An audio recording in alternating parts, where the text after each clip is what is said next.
Hey, everybody. Anthony here. First off, apologies for no new episode last week. Longtime fans know, and I've certainly made no secret on this show about my recurring battles with depression. And lately, I've just kind of been in a mental hole trying to dig my way out. Although I do my best not to let it impact the show too much, I just haven't really had the spoons to do the requisite reading and writing necessary to bring you an episode worthy of the usual quality. But the good news is, don't worry too much. I am on the upswing out of the hole. So hopefully by the next episode, I will be feeling close to a normal person. Only slightly joking there.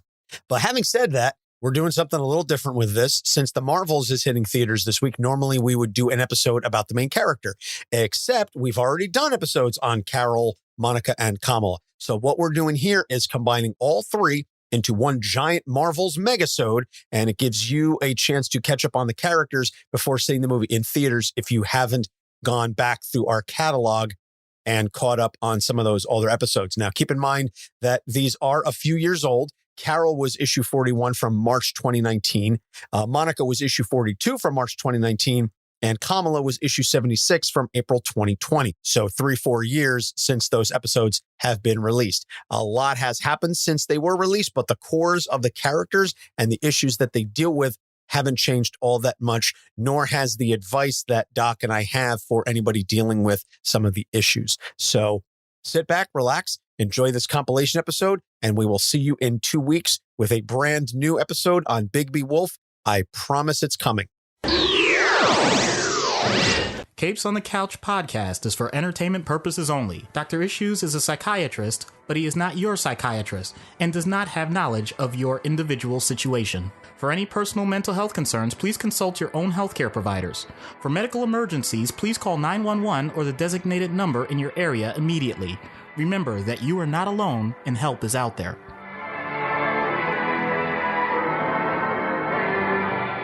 Hello and welcome to Capes on the Couch, where comics get counseling. I'm Anthony Sitko. And I'm Dr. Issues. This is issue number 41 about the one, the only, Captain Marvel herself, Carol Danvers. Yeah, she's kind of a big deal.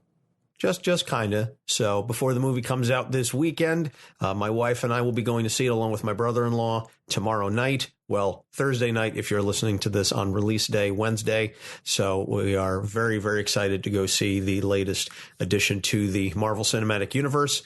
Neither my brother-in-law and I, nor I feel you, Doc, are intimidated by the notion of a strong, powerful woman. We are going to see the movie. We are going to enjoy it. And to all of the sniveling fanboys who are upset at some of Brie Larson's comments that she wants to see more inclusivity in representation in media and in the press corps, if you're upset by that, then you're the exact reason why everyone is calling for more inclusivity in everything. Well said. Representation matters. That's all I'm going to say, because that does not really reflect too much on the comics. So, but before we get started, as always, you can find us on our website, capesonthecouch.live. We are on all forms of social media at Capes on the Couch. You can also subscribe to our Patreon, which, Doc, by the way, I have a little surprise for you, and I held off until we were recording so I could get your authentic reaction. We have a brand new president level Patreon. Whoa. Yep. Okay. That's awesome. So we have officially maxed out our president level patrons. Ariel. Okay. Ariel, I'm not sure how she chooses to pronounce it, but she has joined the ranks of Brian and Matt as our $10 a month patrons. So much thanks and appreciation, Ariel. We are that much closer to live streaming our recording sessions, which, as I said, we will do if we hit the $50 a month. So we're in the mid 40s now. So if just a couple more folks choose to subscribe at maybe the $1 or the $3, the $5 levels, you get some early access. If you're at 3 and up, you get the uncensored content. If you're 5 and up, or even if you just want to do the $1 just to say, hey, I support this show, $1 a month, and we show us some love, you can go to patreon.com/capesonthecouch and subscribe. So Ariel, we will be reaching out to you. I already sent you a message to ask if you have any suggestions for who you want to see done in the remainder of our March episodes, because aside from Carol and next week Monica Rambeau, we are not married to the idea of our last 2 episodes this month, and we can just bump them for later. I just want to say I am grateful that she is part of our world. Oh. You may have just guaranteed that this will be the only month in which she subscribes, because after a comment like that, she may just pull her Patreon subscription. Hey, you pay your money, you take your chances. All right, that's fair. That's fair. I suppose I'm sure it's not the first Little Mermaid joke she's heard in her life. So I just wanted to give her a special shout out and thank you very much. And also our weekly podcast recommendation is Anxiety this week. Gerald's battle with anxiety and panic disorder that he catalogs throughout the show. Just he says at the beginning of the episodes that they are in chronological order as he describes his history. So this is a show in which you definitely want to start with episode 1 and work your way through. But in any case, he's at anxiety.podbean.com. That's ANXZENITY. So I guess he's combining Zen and anxiety. So that's sort of where it comes from. You can also check him out on Twitter at Anxiety. So thank you, Gerald. You've been a big fan of the show, and we'd just like to sort of return the favor. And you can catch us on all your major podcast platforms and venues. And if you listen to us on a platform that allows you to rate and review, please like, subscribe, rate, and review our show, and we will read your reviews on the show. Yep. I think that just about covers it for the intro. So to tie in with as I said, the latest addition to the Marvel Cinematic Universe dropping this week, Captain Marvel, we are going to cover the history of one Carol Danvers. So Carol Danvers was created by Roy Thomas and Gene Colan in Marvel Superheroes number 13, March 1968. She was originally an Air Force officer working as head of security of a missile base alongside Dr. Walter Lawson, the alias of Mar-Vell, at the time, the original and only Captain Marvel. She gets caught in an explosion of a Kree device called the Psyche Magnetron and sustained some serious injuries. She was healed by Captain Marvel and returned and recuperated with some superhuman abilities. Now, originally, these abilities manifested themselves without her conscious knowledge. So she would shift into what would become known as the Ms. Marvel persona, and then Ms. Marvel would leave and she would return to Carol with no memory of what she did as Ms. Marvel. That sounds like the definition of dissociation. If you mention dissociative identity disorder, I swear I will end this podcast right now. I'm not going to say it. Good. But you just did? Wow. Okay. Then again, I was going to say if my pun didn't get it, then Ariel's going to leave on your pun. But if she subscribed and became a patron, then she's used to the puns by now. Yeah, she knows what she's in for. So anyway, Carol is now calling herself Ms. Marvel, and she works as a human Kree hybrid and joins the Avengers. So in Avengers 200, she gets kidnapped. This is one of the most, dare I say, controversial storylines in Marvel history, and certainly with respect to Carol Danvers as a character. In Avengers 200, she gets kidnapped by Marcus, the son of Immortus, and she is brought to an alternate dimension where he uses machines to seduce and impregnate her. Their son rapidly ages to another version of Marcus. He takes her back to the alternate dimension after the Avengers believe that she's fallen in love with him. So there was a matter of impregnation against her will. I don't think it's a stretch to say that's a huge problem. She returns to Earth after Marcus dies, and she's attacked by Rogue, who absorbs her powers and memories. And that's a whole other situation, because that's where Rogue gains, frankly, a lot of her powers and later issues from, as Rogue definitely struggled with the notion of Carol living in her head for quite some time. She confronts the Avengers and blames them basically saying that they did nothing to stop Marcus from brainwashing her. And she goes after Beast and a number of the other Avengers because she basically says, you all were very happy that I was pregnant and I fell in love with this guy, even though you knew nothing about him. And he took me away to this alternate dimension and none of you did anything to stop. And they were all like, but we thought you loved him. Ugh. And she said that basically you should have known better. You did a disservice to me. And some really rough and heavy stuff there. Yeah. It was a way to undo the damage, because even like we say this now, looking back on the storyline at the time and go, wow, that was really rough. Even when it was written, fans and readers were going, that's messed up. Yeah. So even in the era in which it was written, which was the 70s, late 70s, there was still this notion of, she got raped. Is no one going to talk about this? Yeah. I realize that creative license allows for uncomfortable situations to be written and drawn and expounded upon. But I always wonder in these circumstances, was there someone, I think in most organizations, there should be someone who's not considered quote unquote professional that can just pull the people in charge aside and say, I'm not so sure this is a good idea. You mean like an HR department or literally any woman? Yeah, pretty much. Yeah, it was definitely a boys' club at Marvel at the time, and that's why they were able to get away with this. And I put that in air quotes. So she lives without her powers for a while, and she helps the X-Men as a pilot, because this is after Rogue not only absorbs the powers, but she basically stole her powers from her.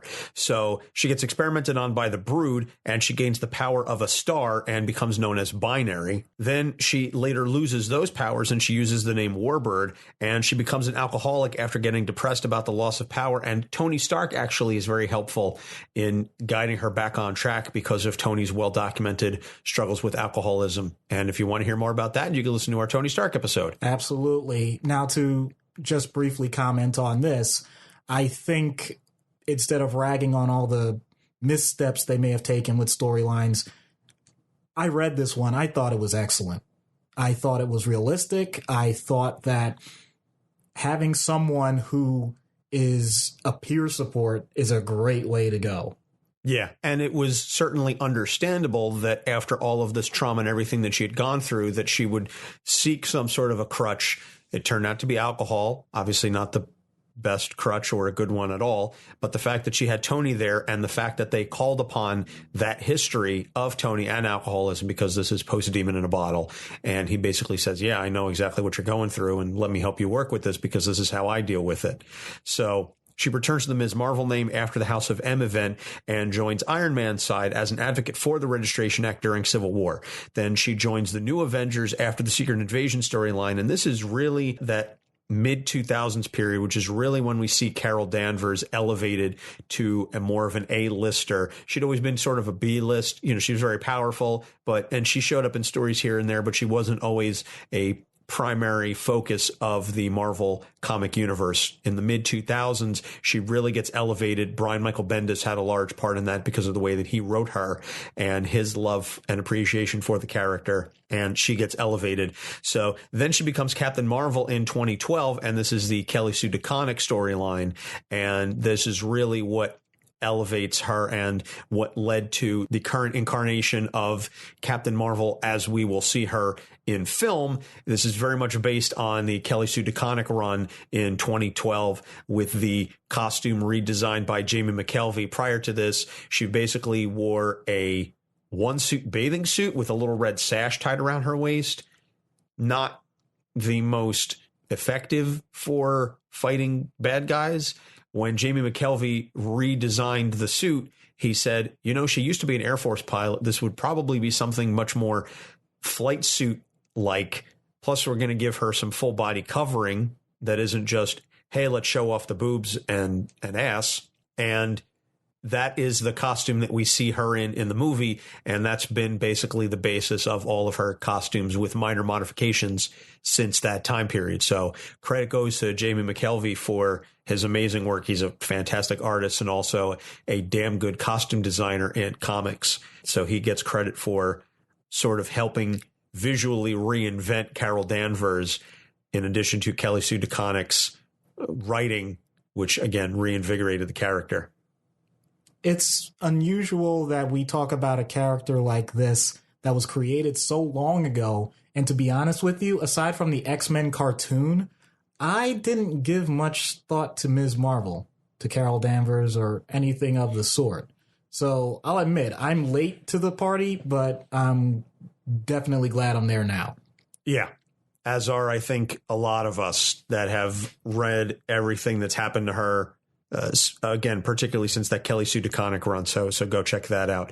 In Civil War II, she leads the heroes who want to use a precognitive powered individual to arrest people before they commit crimes. It's basically superhero Minority Report. Shout out to Philip K. Dick. He wrote some great sci-fi stuff. He was a man well ahead of his time. So, and then it was revealed last year that her mother was Kree and that the psychic magnetron revealed her latent powers rather than fused her DNA. And I'm wondering if that's how they're going to sort of pre-retcon before the movie, because I know that many times when a character is going to appear in an MCU film, their comic version is altered to more accurately reflect the new version of the character, because Marvel is smart enough to realize that way more people are going to see the movies than ever read the comics.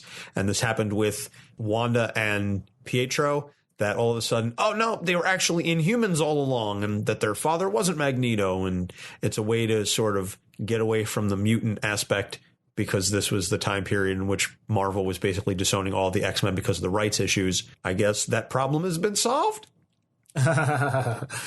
That's going to create some interesting points of diversion, because you have to make the choice. Are you going to reestablish the things that you changed, or are you going to retcon a retcon? That's going to be an interesting choice. Based on past history, I'll say they'll probably retcon or retcon. So moving into Carol Danvers' issues, the first thing that I want to talk about is not a problem for her, but it's a problem as to how it's perceived by some. And I also think that this is very telling that we scripted this a while ago. And then, of course, all the stuff that's come out about the movie, that Carol's assertiveness is used against her by some men, either in the Air Force or in superheroing, that she's been a target because of her positive traits. And again, I find it telling that this happens to Carol in the comics, and we're seeing a related thing happen to Brie Larson, that a number of fanboys are saying that they're not going to watch this movie now because that they feel that Brie Larson doesn't want them to see this movie because they are twisting the comments that she made on the press tour. In fact, on my personal Twitter account, I got into an argument with somebody because of some things that I said, basically saying that if you're upset about this, well, then fanboys, maybe you should smile more. Because you're more attractive when you smile, and, maybe it's hormones. Maybe you should eat some chocolate. Hashtag how do you like it?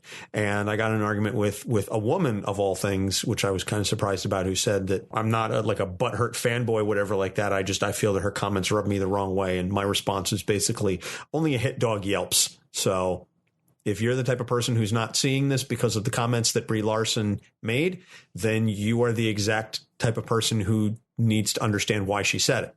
And you are the reason why she said what she said. But I digress. But it ties back in with Carol's notion that she is headstrong, she is assertive, and these are not bad things. And you and I talked offline recently that Carol is referred to by some as bossy. And that's a word that is used almost exclusively by men against women, that if a man shows the same assertiveness and leadership qualities, that he's considered to be a leader and he's assertive and he's strong. But if a woman is take charge and she is very clear in indicating what she wants and how she wants it, well, then she's bossy, and that carries that negative connotation to it. And so, Doc, I wanted to know what your thoughts were on some of the stuff that Carol has had to grapple with over the 50 years of being a character. I'm not sure I can expound upon it much more than you did, but I'll try. I think that someone who attributes the primary point of humanity to their sexuality is going to end up in a situation where any challenge to the status quo is going to create conflict. That's a fancy way of me saying, I'm a man, you're a woman, I know my role, you need to know yours. Anything that goes against that is going to not just cause friction between you and I, but it's also going to limit your ability to do anything in a setting that's predominantly men. So for Carol, her role as a fighter pilot in a military setting, you realize we're still grappling with this right now, right? Not just male, female, but transgender as well. This is something that is still being discussed.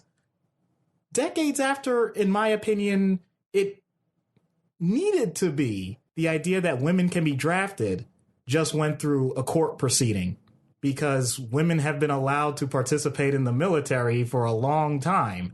And even though we don't draft here in our country, in the United States, we don't have it right now. The idea is every man has to register if they are of age. And heaven forbid we have to reinstitute a draft. Well, there was a hearing that pointed out women are allowed to fight and therefore women should be a part of the draft. These are basic concepts of what humanity is supposed to be.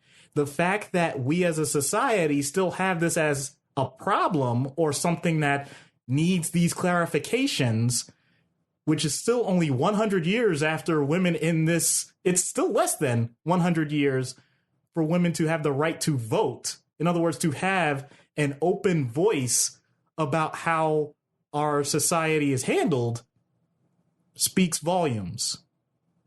So let's shift the frame a bit. We're still having this discussion right now. This is the year 2019 or 2019, not to tick people off about that. Women get the right to vote in 1920. The idea that a woman could work outside the house really starts to take shape consistently in the 1950s and 60s. The idea that women can participate in athletic events, like running a marathon, that lasted until the 1970s. Almost Anthony and my lifetime. The idea of Title IX in sports is still something that comes up as a discussion. And now it goes so far as to say that we have female superheroes that are incredibly strong and may very well be the most powerful versions of superheroes is something that people can't wrap their head around. I was going to say that on a side note and a related note to that point, Kevin Feige has basically come out and said that Captain Marvel is the strongest superhero in the MCU.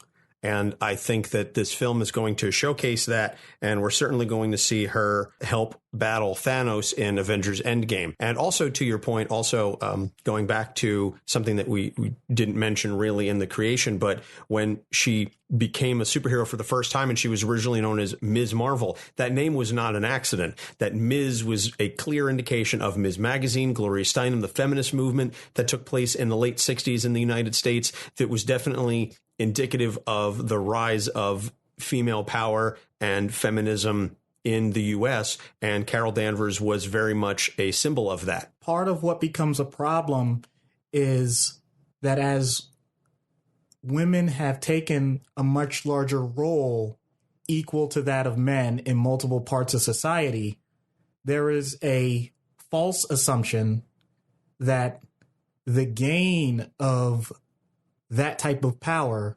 indicates a loss of femininity. That's absurd, but it is actually a very natural conclusion that a large segment of society has come to. I thought you were going to say that with the rise of femininity, it also equates with a loss of masculinity or a reduction in the role that men play in society as if it were a zero-sum game. In all honesty, I think you're saying it better than I did, and that's fine, as long as the point gets across. But if a person is challenged on what they consider to be the essence of their existence, then they're going to, in general, fight for it rather than acquiesce. So someone like Carol Danvers taking a position that traditionally, and I use that term sarcastically, is taken by a male, then that means that men suffer because one less male can be in that position. Once again, absolutely false. If you had a society of nothing but men, then you would think that all men would look to have what they consider to be their appropriate position, their occupation, their drives, their families, their motivations in life. And yet we don't look at it that way. You mentioned we look at it as a zero-sum game, as if the population itself isn't increasing, as if we don't look on a day-to-day basis for the general resources of what's needed to help society flourish, as if that has ever come into question. We'll have fights about what's most important at any given time, but we don't say, I want to make sure that women don't have jobs because that's going to destroy the planet. Except that's the extent that some people take it when it comes to a backlash. I think that that is irrational. And the response by Carol Danvers, it's not outrage. It's production. I don't have to fight you on the merit of your argument. I just have to get the job done. And it's kind of a interesting workaround. In other words, she doesn't try to prove that she is better than men or better than women. She's trying to point out that Carol Danvers is absolutely awesome. But that leads to, in my opinion, an extra energy level that she has to have at all times, because even if she's not consciously trying to create that fight, it's still there. And it's something that doesn't go away just because she has a different approach to it. Because even if she doesn't view it as the number one issue, many men view it as the number one issue. Well, I think you can ask any woman that's dealt with men in any measure of society that is something that is always in the back of their mind. And it's basically the very notion of male privilege, that when men do something, when men make achievements, they never question, well, he only got it because he's a man or whatever. But if a woman accomplishes anything great, it's, well, did she sleep her way to the top? What did she do? Did she take that spot away from a man? Like you said, and these are constant things that are thrown in women's faces with every achievement that they accomplish, which they have to, as you said, constantly maintain that level of energy to always be prepared to address those concerns rather than focus all of their thoughts on doing the job. They have to be able to defend that in a way that men never do. Similarly with raising children. If a woman is out taking care of her kids and the kids are screaming, it's, oh, she's being a bad mom, whatever. If a father is out in public and the kids are misbehaving, it's, well, dad's babysitting the kids for a while and he's doing the best that he can. There's this assumption that there are roles for women and there are roles for men. And if you step out of those roles, that you are doing an imbalance to society, as though that is all that it's based on. And I'm going to speak with male privilege in the sense that I recognize that this statement is privileged, but I don't care what you use to pee with.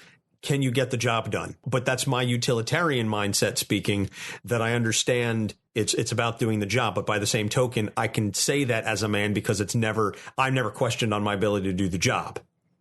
I'll also add another part of the topic, because right now we're talking about male and female, but I'll add in multiple layers to these types of discussions, be it ethnicity, specific race, nationality. All of those factors may carry a similar weight to them for each individual, depending on what their circumstance is.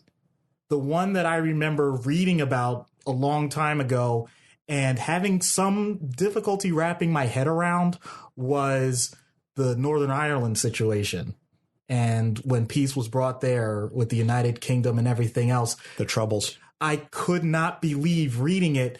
These are people all in the exact same spot, in theory, with very similar histories and cultures, that purely on the idea of sometimes religion, but sometimes even just like what street you were on, completely destroyed lives.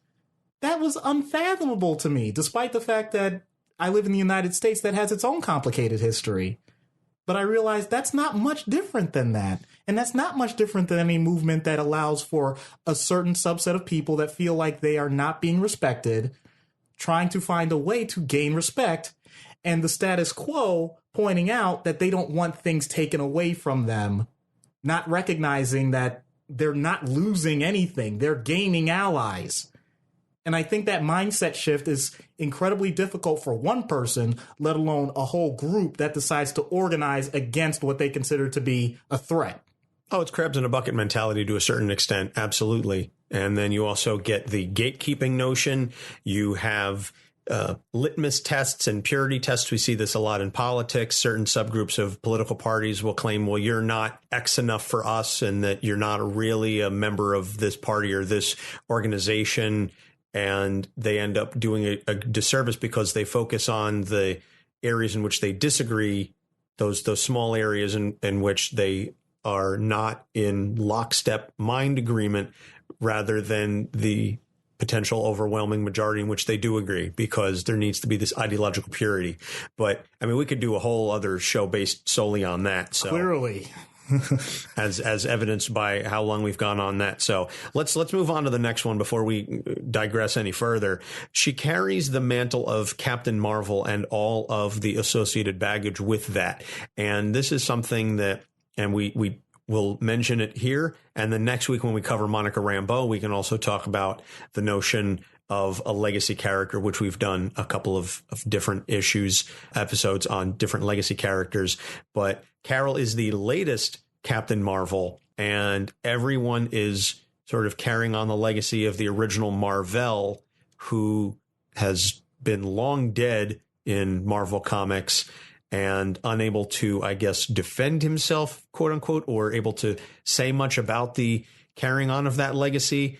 And whether it's Genisville, his son, or Monica Rambeau, or there's a couple other characters that have worn that moniker, there's a baggage associated with it because of Captain Marvel and how amazing of a hero that he was, and everyone wants to live up to that standard, and that's not always an easy thing to live up to.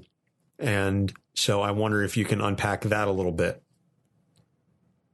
The good news is you have a blueprint. You know that this person handled certain situations with as much diplomacy as it can be dealing with villains, but with power, with grace, with positive results, and with the respect of his peers and society at large. It's hard to get that total package, as we have seen throughout all comics. So when you get that embodiment, you try and recreate it as best you can. Carol didn't ask for that burden, clearly. And I know we've done plenty of episodes about that with Jessica Jones, where you don't know what you're going to get, but it happens to be something that's so incredibly powerful and overwhelming. I think Carol handles that part of it incredibly well. The difference comes from her personality, because Marvel was the type to look at an overall situation, assess what he thought the right thing was to do, and act with that as his number one motivation. And you said it to me a number of times off the mic. What's Carol's motivation? F you, that's why. Exactly. She loves the idea of just getting done what it is she thinks she needs to get done. It may not be the ideal, but she can live with those consequences. Well, part of that is, and we did neglect to mention this during the background, is she is the only daughter among her family.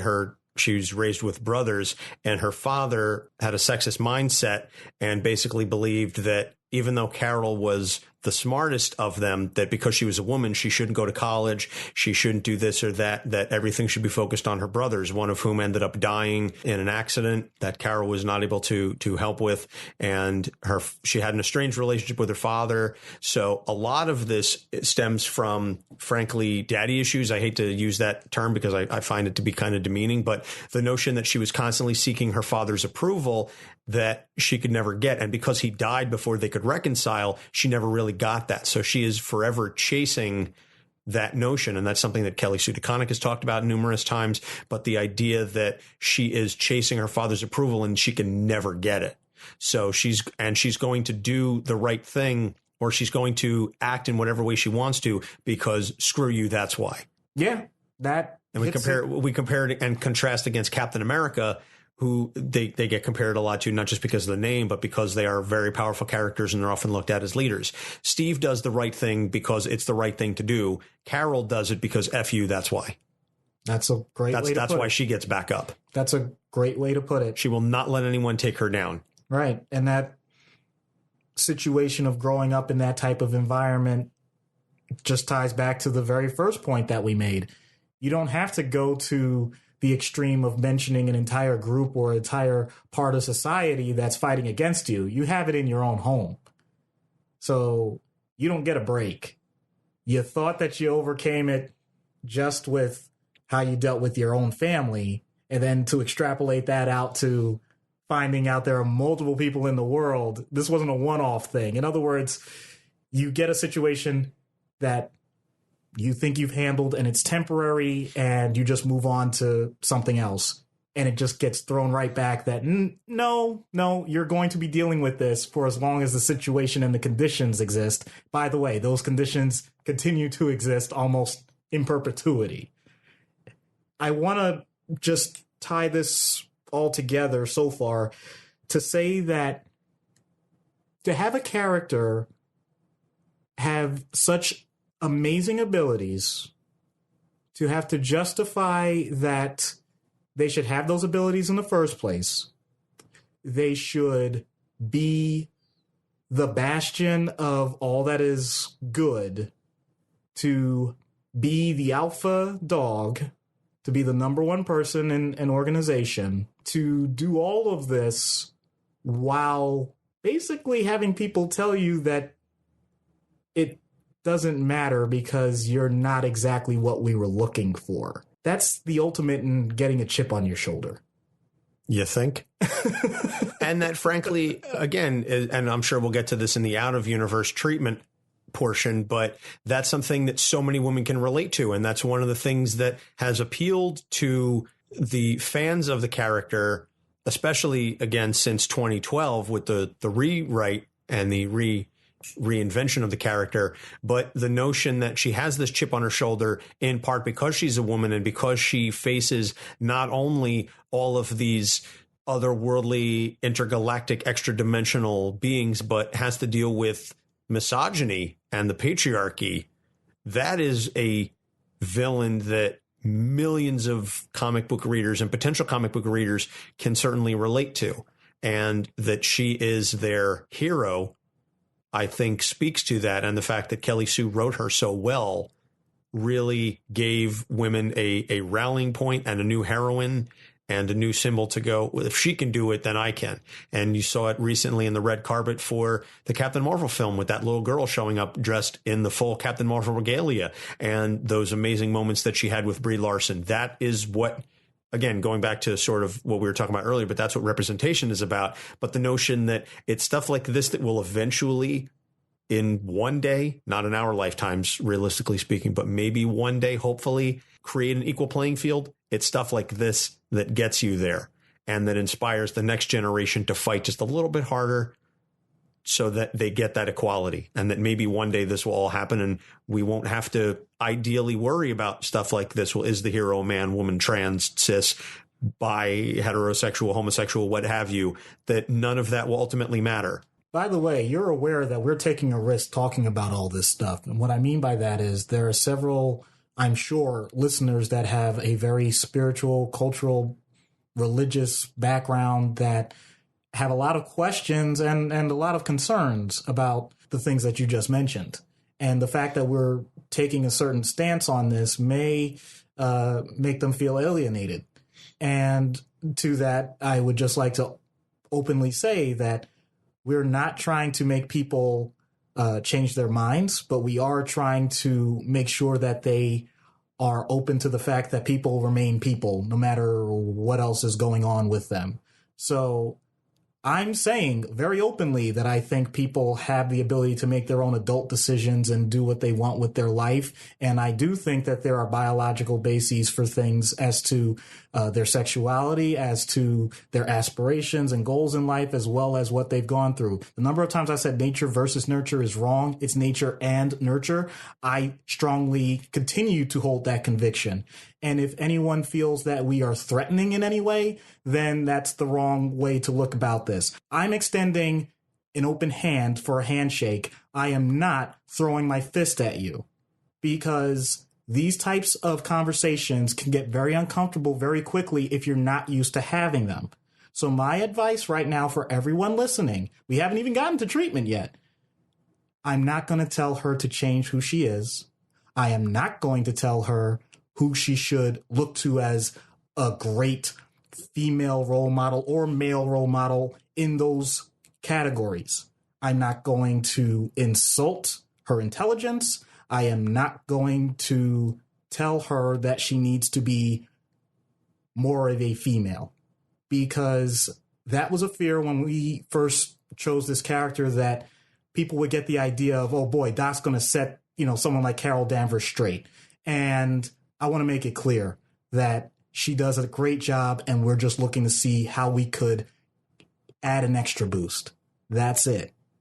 So if we lose some listeners because we're very open, candid, and honest about what we think is appropriate for people living their lives in a mature, sophisticated, and productive, happy way, then by all means, make sure that you get your own counseling and find out what it is that you can do to have a similar life. You were way more tactful and political than I would have been about that type of situation. I already know that. Fair point. Fair point. So let's move on to the last thing. I want to talk about the Marcus incident. So much has been said about it. The articles have been written. It's been discussed ad nauseum for the last 30 something years.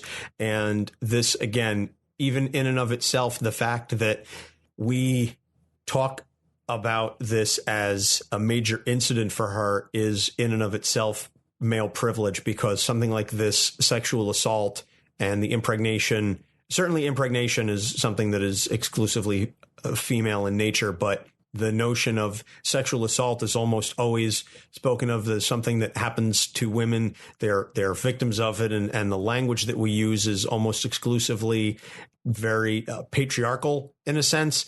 And it's sad that we continue to have this discussion about this, that, if we really want to make a female character's backstory tragic, let's throw some rape in there. There's a whole TV trope about it.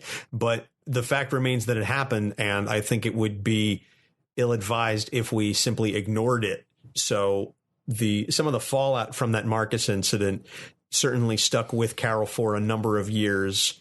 And if you would dare to take a crack at it, I'd be curious to see what some of your thoughts were as you prepare yourself. And this episode, I think, really more so than any of the other ones we've done, is definitely one of the hotter topic wise. So I'll be very curious to see what some of our fans think of it and how they react.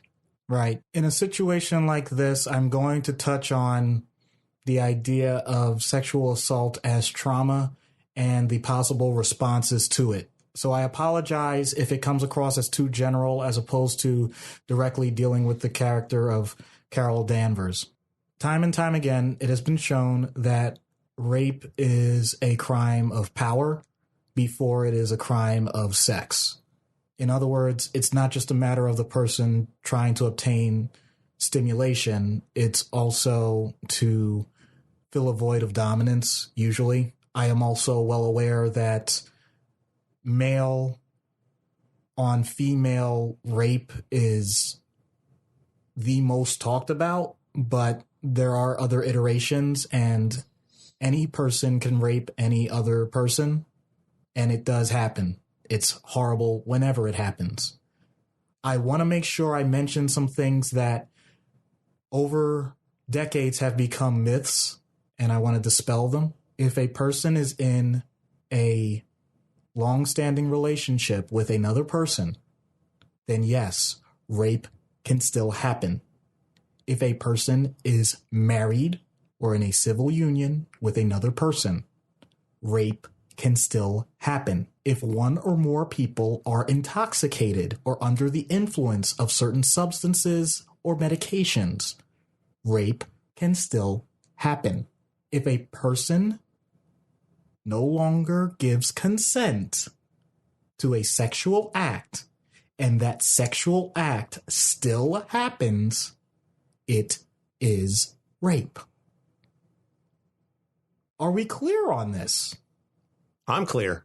Side note, we probably should have thrown up a trigger warning at the start of this episode, or at the very least at the start of this discussion, because I'm just realizing now that if any of our listeners have dealt with sexual assault in their personal lives, this may be a little difficult to hear. Certainly, we apologize for that. We're trying to discuss this in as clinical terms as we possibly can, with all of the empathy due victims that they are certainly entitled to. So I'll make a note in the show notes that this is going to be a difficult episode potentially for some people to listen to, but it's still important to have the conversation. And thank you for pointing it out, because I want to make it clear on my end as well.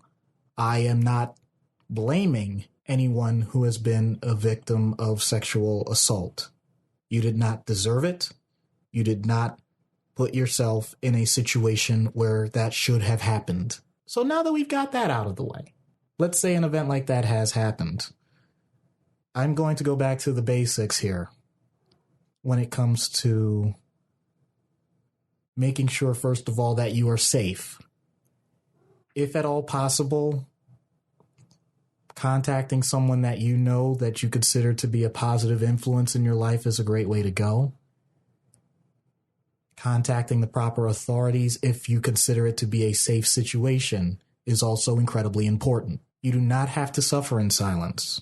There are hotlines out there, and this would be a time where, although we've listed the National Suicide Hotline on numerous occasions and we give the general disclaimer, there are other specific hotlines for victims of sexual assault.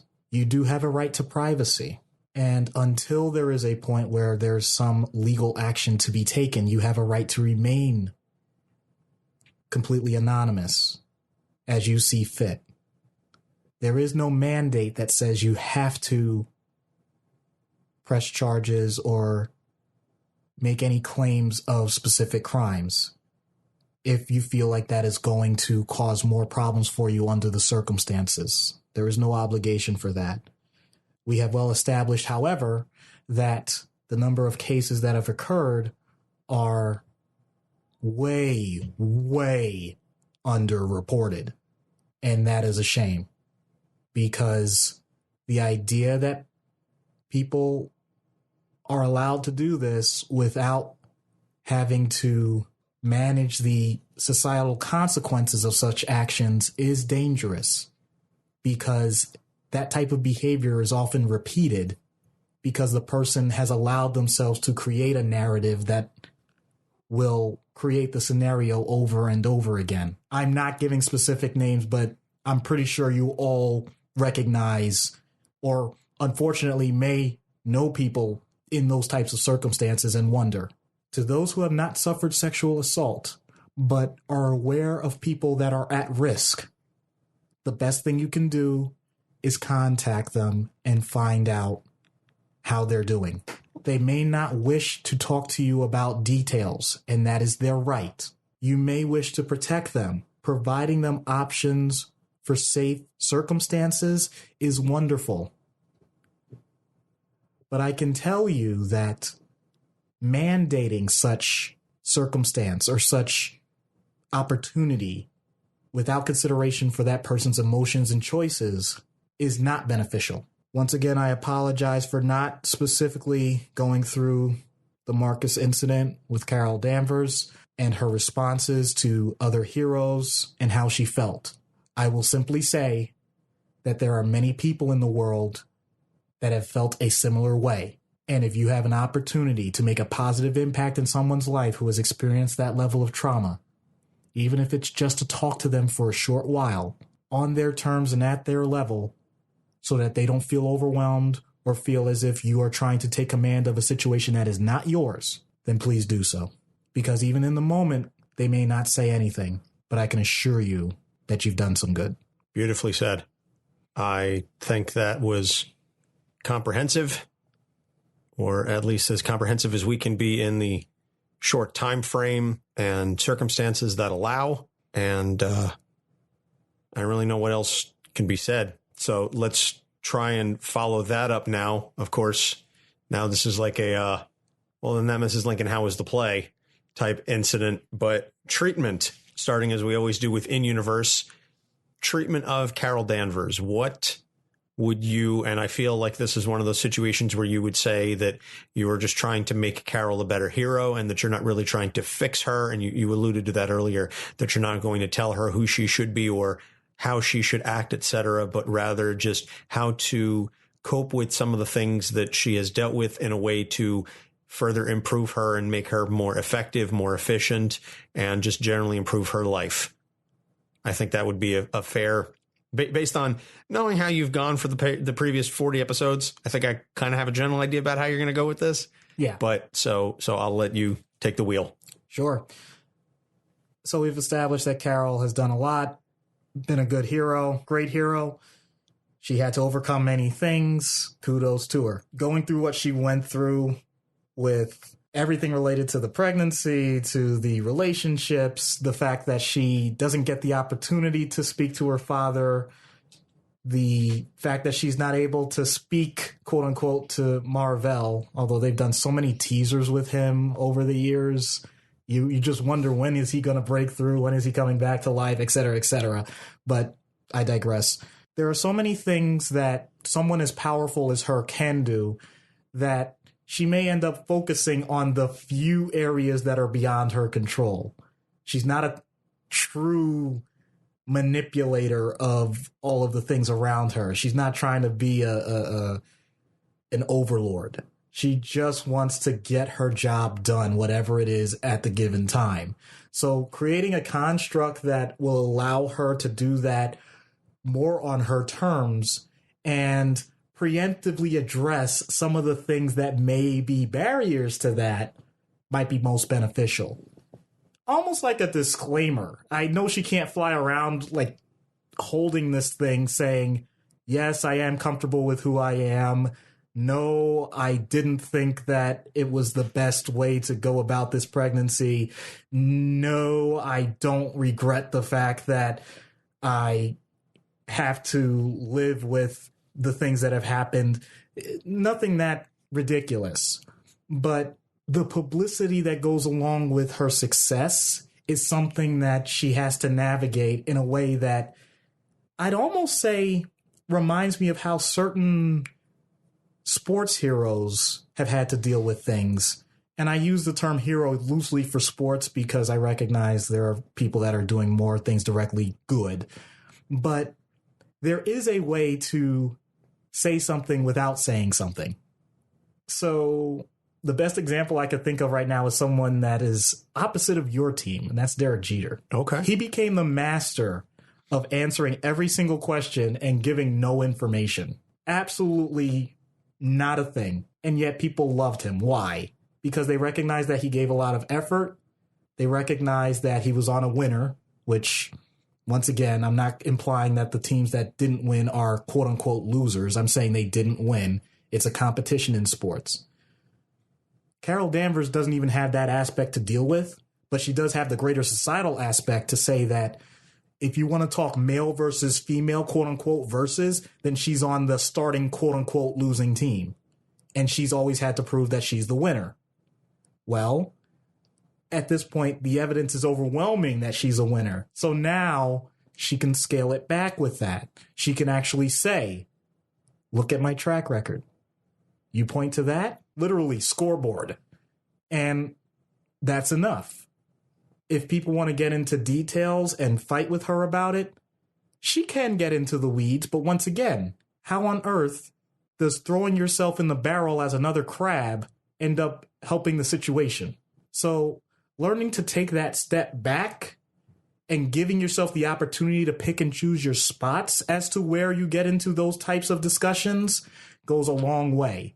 Instead of every event being a nail that has to be hammered down, you recognize that some events are nails, some are screws, some are just not worth even touching. And as soon as you start to discern those, you'll notice that people end up handling your positive traits in a much better light. Yes, a lot of this is what people will refer to as window dressing, because you're not changing who you are, but you are making sure that you are controlling the environment more than you have before. But I think that's a better way to go about it than taking positive attributes and dumbing them down or ignoring them or throwing them away for something that's more negative. Because that has happened to many, many characters.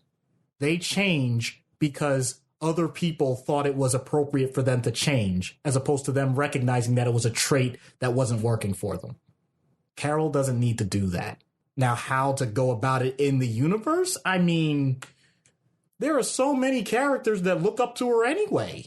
So I don't think it's that hard in that sense. I don't think you need a lot of extemporaneous situations other than having a good writer. This is one of those where I would rely on the fact that people in totality recognize good when they see it. They really do, if they give themselves the opportunity. She now is at the forefront of the universe, and every action is being scrutinized. She doesn't have to worry about how many of them she gets right.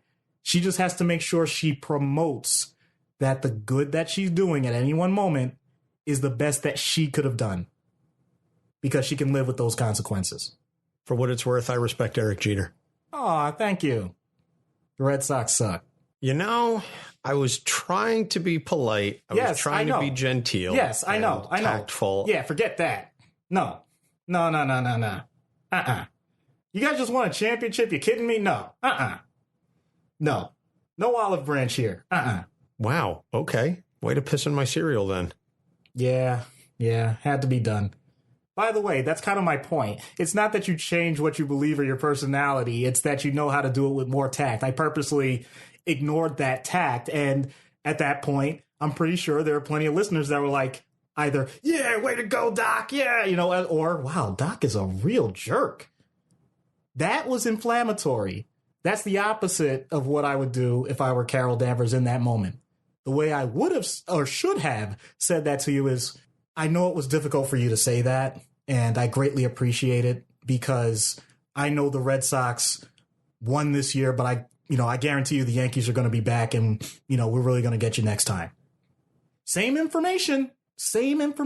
Didn't change who my fandom, where it stood. It didn't change where your fandom stood.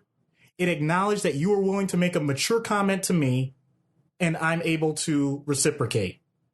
Real simple back and forth. And yet, if I allowed my emotion to go to a certain level, regardless of if I'm male or female, because we know how females are quote unquote emotional, that comes up all the time, right? As opposed to the passion and the fire that men have. Just that slight change makes all the difference. And Carol learning to do that goes a long way. I thought you were just going to make a comment about how you said all these wonderful, nice things about Carol, and I was still hung up on the Derek Jeter thing. No, because that is a very important thing. Okay, fair enough. So out of universe, you're dealing with a very powerful woman. Let's just take the superpowers out of it. She's very respected, but she's got a lot of baggage. I swear to God, I'm not naming names or directing anybody to make any suppositions about who it is that I'm talking about. I'm really just trying to go as generic as possible. I'm not advocating, as I sometimes do in the past, where I have a particular example in mind. This is not that. How would you address that, I guess, differently, minus the superpower aspect, and just treat the woman? I would like to point out that my office is a place where there can be a level of vulnerability, because in general, in those circumstances, that person has to, quote unquote, be on all the time. You have to present yourself a certain way to multiple people, even at home, and there's no downtime from that. Once again, not saying that they have a different personality, but we all know that there are parts of how we interact with people, as we just demonstrated, that can either be amped up or toned down. Yeah, I wouldn't know anything about that. So my office is the opportunity where whatever levels they're used to using in back and forths, don't feel obligated to continue those levels while you're dealing with me directly.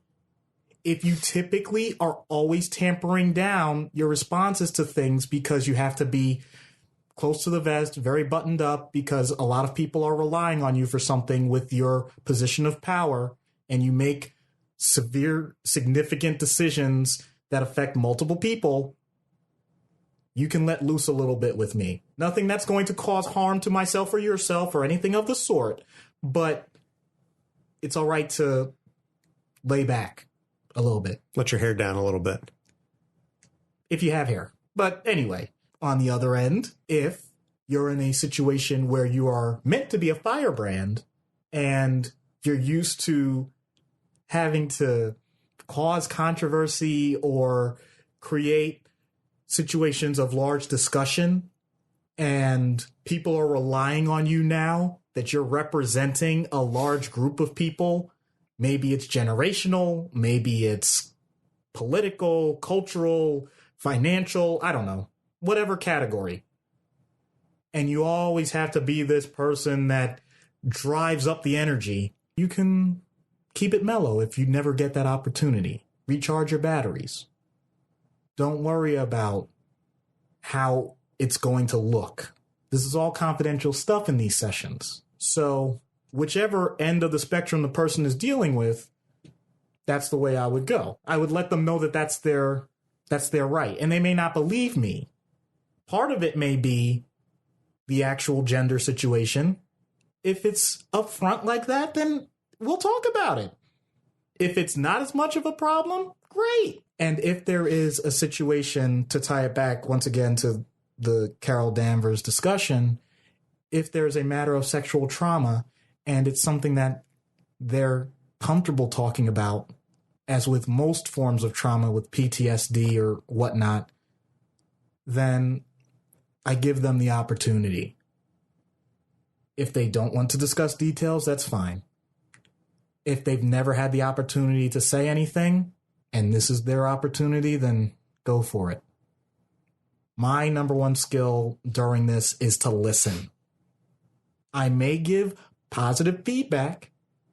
I may give suggestions on how they can feel better about themselves, or if that's totally fine and they're comfortable in their own skin, I may give suggestions as to what may help them in their day-to-day lives so that they get better results than what they're already doing.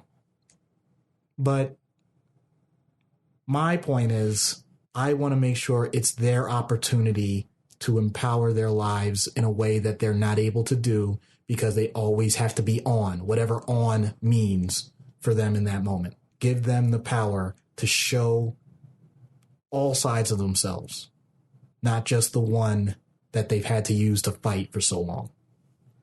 Yeah, I know a thing or two about being on in my life. I feel that just by virtue of my personality, when I'm in a social situation, a lot of people will look to me to be the one to spark the discussion, to bring the party with them or other things. And I know that sounds a little egotistical to say that, but just by virtue of the social circle that I run in, I'm typically looked at as being that type of person.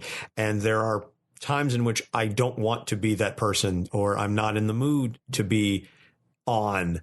And then I get, are you okay? Something wrong? Are you sick? Whatever. And then I feel that I have to bring that energy and be on so that other people will not worry about me or question themselves. So it can be draining. And so I certainly do understand and appreciate where that comes from and how someone like that would be appreciative of having that kind of safe space where they can be the mellow type. They can be a little more pensive. They can take things slower, more quietly, etc. Because especially as I've gotten older, I've come to appreciate that the energy that you save by not being on allows you to direct it somewhere where it can be potentially more efficient or more effective in another area, and not spending all that energy on appearances. In my older age, speaking as a 36-year-old elder statesman, but as I've gotten older, I've come to appreciate just not worrying so much about appearances. And I think, frankly, that's why some senior citizens just do and say what they want, because they don't care what other people think.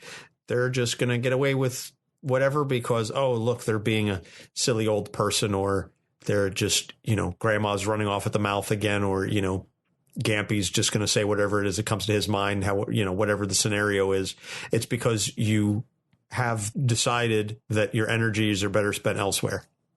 Excellent point. So we're going to wrap all this up and see what happens when we get Carol Danvers on Dr. Issues' couch. Hello, Miss Danvers. I'm Dr. Issues.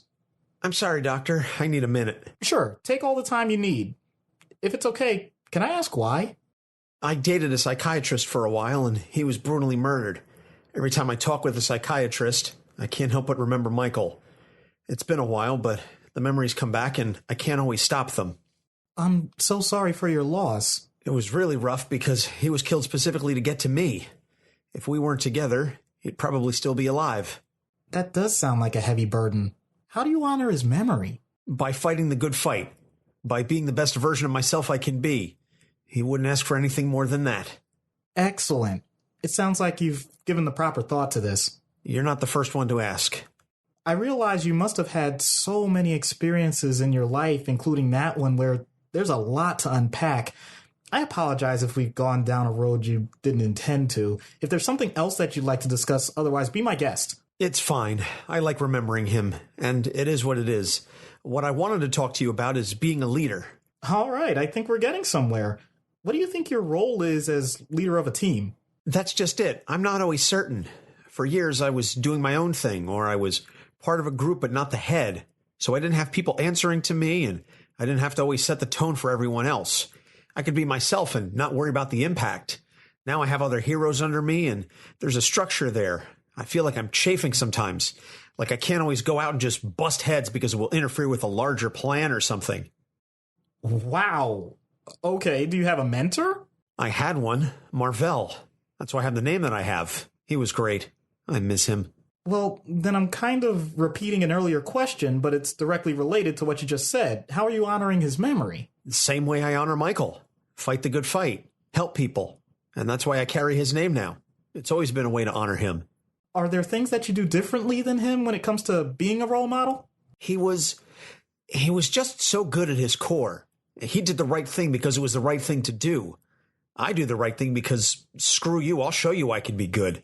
So, do you want to feel more like Marvell? Well, I'm not really interested in dying. Touché. What I meant was... I know what you mean. A little gallows humor. Sorry. I guess what I really want, what I really like, is the approval. Someone saying, good job, you know? It sounds like you never got that. Well, Dad wasn't always the best when it came to approval, at least not for me. My brothers, sure. Me, not so much. And why do you think that is? Because he was a misogynist. He didn't think women could do anything outside of the home. And I wanted to prove to him, still do, that I can be so much more. Well, by any objective measure, you certainly exceeded the mark. But he doesn't know that. He never will. Then I didn't realize that door was closed. Yeah, he died a few years ago. Never got to show him what I could do. Never got to show him who I really am. Who I became. So, who are you trying to show it to now? Hmm? Okay, it's okay. You don't have to have someone in mind because you're going to show it to Dad right now. What? I'm going to give you an empty space. If it makes it more personal, it can be a chair. That's your dad. Anything and everything that you wanted to say, you're saying to him right now. If you're not comfortable right now, do it at any point that you feel it's necessary. Anywhere, anytime. Seriously? Just talk to the empty chair like it's my dad. Go ahead. Hey, Dad. How's it going? This is stupid. Keep going. So, how have you been? How's heaven? Are you even there? Wherever you are, I'm sure you're having a beer. Always good for one of those. Is Steve there with you? I miss him. So, guess what, Dad? I'm Captain Marvel. That's right. I'm a bona fide superhero. I've saved the world. I've saved you. Saved you more times than you could count. Except for that last time. Couldn't save you from cancer. Couldn't save Marvel either. Cancer. That's one fight I wasn't there for. I probably should have been. Even if just for Mom. You know, she's been so strong since you left. She has to be. Not that you gave her much choice. She's stronger than you could have ever seen, even when you were here. That's where I get it from, I guess. You know, it's because of you I joined the Air Force. You didn't think a woman should go to college or have a job or do anything important because you just had to be the big macho man and women couldn't do anything without a man. Well, I've done plenty. And I've done it without you. How do you like that? Is that good enough for you, Dad? Am I as good as Steve and Joe now? Steve's dead and Joe's an architect, but the hero in the family, the real hero, is your daughter. Didn't see that one coming, did you? I could fly. Not just with a plane, but I could fly my damn self. You know, I'm strong too. I'm stronger than you. Stronger than any man. I can shoot energy blasts from my hands. They'd knock you on your ass, that's for sure. You know, I'm not just any hero. I'm one of the biggest and the best. I lead the Avengers. You know, people have tried to take these powers from me. That's how much they want them. Some of them have taken them from me, but I've always gotten them back. Always. Because I never back down. Because I won't let anyone take this from me. Not you, not anyone. Not again.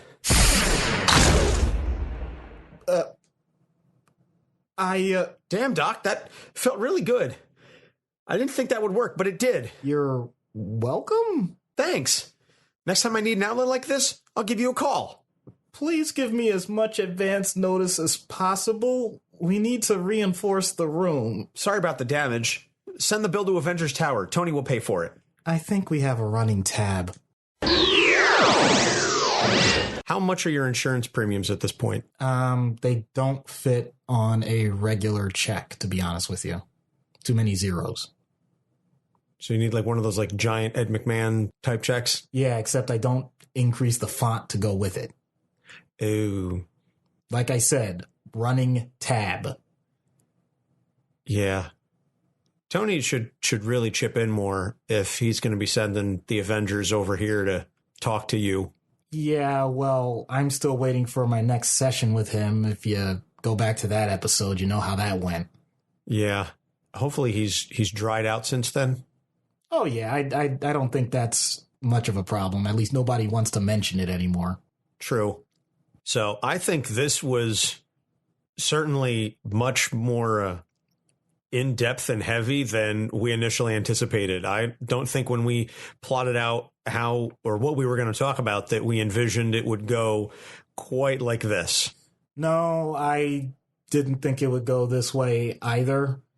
Not in a bad way, mind you, just that this episode definitely turned in a direction that we were not expecting. Although I think it made for some fascinating and excellent points. And I really sincerely hope that our listeners take something away from this and that you take just a moment of little self-reflection if you feel that anything we've said has registered with you. I know that this happens to me on the regular, that I will often take the time to say that I used to think this way or I had these feelings at one point in my life, and I've done my best to try and recognize moving forward some changes that I want to make, because at the end of the day, all we can try to do is be the best version of ourselves that we can be, but we can't really get there unless we're willing to examine who we truly are and how we got there.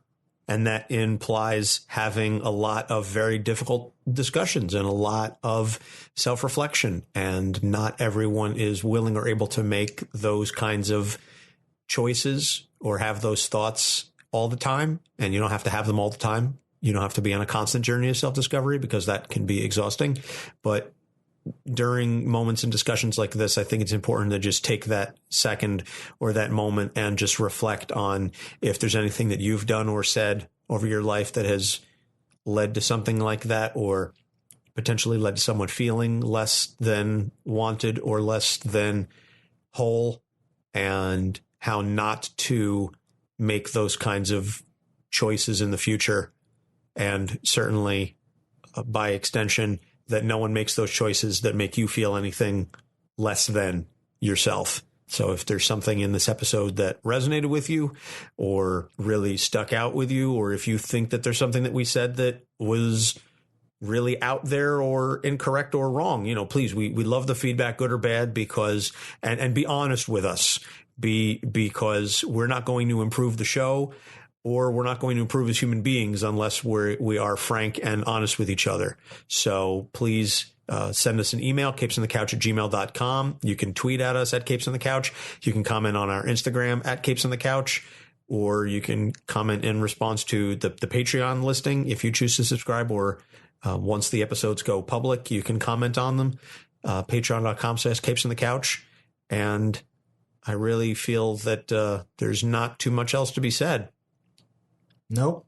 I know this is the part where Anthony usually asks me for something and I have some witty or profound comment, but I don't have it this time because I said everything that I felt was necessary during the episode itself. And I just want to reiterate that every conversation that we have in life is an opportunity for better or worse for both parties involved. I greatly hope that you take that into consideration the next time you talk to someone about something that you would consider controversial. Very well said. So next week, we are going to cover Monica Rambeau and following up with our back-to-back Captain Marvels.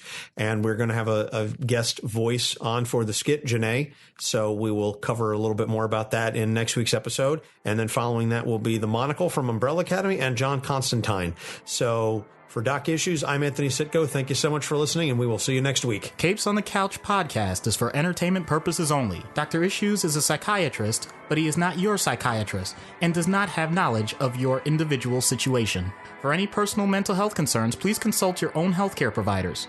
For medical emergencies, please call 911 or the designated number in your area immediately. Remember that you are not alone and help is out there.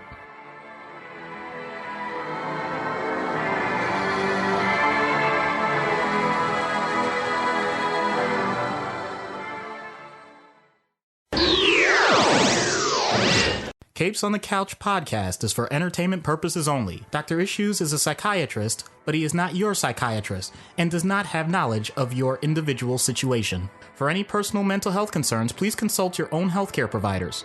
For medical emergencies, please call 911 or the designated number in your area immediately. Remember that you are not alone and help is out there.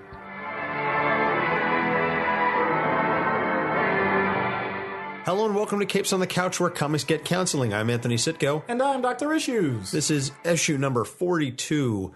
To follow up on last week's Carol Danvers episode, this week we're going to do another Captain Marvel, and it's Monica Rambeau. All right, looking forward to it. Before we get started, and this is something that we forgot to mention, last week was actually the 1-year anniversary of us starting this podcast. Our very first episode on Eddie Brock was released. Technically, it was Tuesday night, because I didn't know how to schedule it in advance to drop on Wednesday morning, but I scheduled it for March 6, 2018. Last week was the 1-year anniversary of that show, so thank you so much to all of our family, friends, and supporters. It's been an amazing year. Doc and I are so incredibly grateful for all the support that we have received from the podcasting community, from the mental health community, from the comic books community. And we've made so many friends and had a lot of fun over the last year doing this. And I know that we are just really scratching the surface of, I think, what the show is capable of.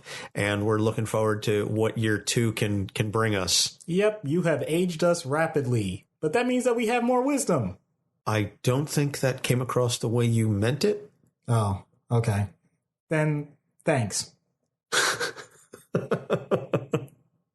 In all sincerity, though, thank you to all of our patrons, to all of the family and friends that listen to us, particularly as we recorded and re-recorded and re-recorded the first episode. I think we did about 3 times before we reached the point that we were comfortable in figuring out, and yet still listening back on it, there are so many things that we would do differently.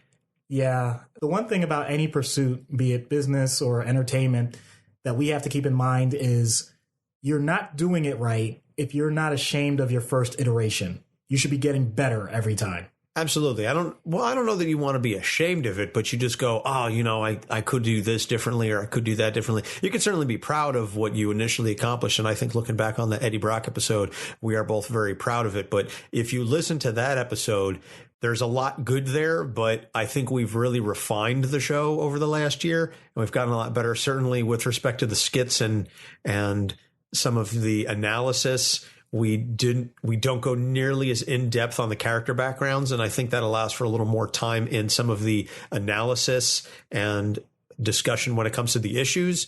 So if you haven't listened to it yet, please go back and check out our very first episode, and then listen to this one and see. Certainly, at least from an audio quality standpoint, there's a major difference because we have a mixing board and 2 much better microphones now. Yeah, you're absolutely right. There's so much that we should be thankful for with the effort that I know you've put into this and the effort that I pretend to put into this. I'm kidding. No, I take this very seriously. I know that there are a lot of people sometimes that are reaching out for help and don't know how to do it. If you have to latch on to a comic book character that you seem to either enjoy or you think that there's a lot of you in them and we happen to discuss them, this might be your opportunity to do something for yourself. Obviously, we are not trying to be treatment-minded for our listeners. We just want to give some helpful hints and education. But having said that, if this spurs you to be a better person, then I think we've done our job. And if this spurs you to be a better person, then I will gladly pat myself on the back and take full credit for it. All right. Now, and it's just, you know, looking back, I mean, just some of the highlights from the last year is just, like I said, all of the new equipment that we got. Thank you, Brian, for your support of the show. We certainly appreciate that. I think one of the highlights has to be the crossover episode that we did with Popcorn Psychology and covering the Incredible Hulk. They came on our show. We went on theirs. So Hannah, Brittany, and Ben, we're looking forward to doing it again. And just some of the interactions that we've had, particularly on Twitter with the other podcasts. I was the guest on the Into the Night Moon Knight podcast. We got a lot of things in store that we're planning for season 2 or year 2. I suppose we're technically in season 2 at this point. Yeah. So we're looking forward to things in year 2. And one of the things that we're looking forward to is our first ever full guest voice on one of our skits. I know we technically had the collabo session with Popcorn Psych, but this is completely different. This is going to be the first skit this episode in which I take no part in it whatsoever. And very much looking forward to that. So tying into that, I want to give our shout out podcast recommendation of the week to the Lolita Gentry Project, which is run by Janae, who's going to be doing our guest voice this episode. And you can check all of that out at lolitajentry.com. It's a podcast. It's like a mixed media experience going over a number of different things. Major thank you to Janae. You can follow her individually at P31 Mission on Twitter. And you can also, like I said, check out Lolita Gentry Project on Twitter and all the various social media forms. So we're very grateful to Janae, who's one of our biggest fans and supporters, and someone that, again, we would not have interacted with were it not for this podcast. Yep. Absolutely grateful for it. And I'm glad that we were able to get a decent actor to do something like this, as opposed to me having to deal with Anthony. Yeah, I wasn't touching this. Again, nope. Not even trying to sound like a black woman. Not even going to try it. So I know my lane and I am staying right in the middle of it. Not even going to go for it. So As we said, last week we did Carol Danvers, the Captain Marvel. Side note, the Captain Marvel movie was awesome. And the fanboys can suck it. Ouch. I'm just talking about all the little whiny crybabies that were like, it's about Brie Larson doesn't want me to see this movie. I'm going to be upset. Meh, meh, meh. Everything about men. Oh, boy.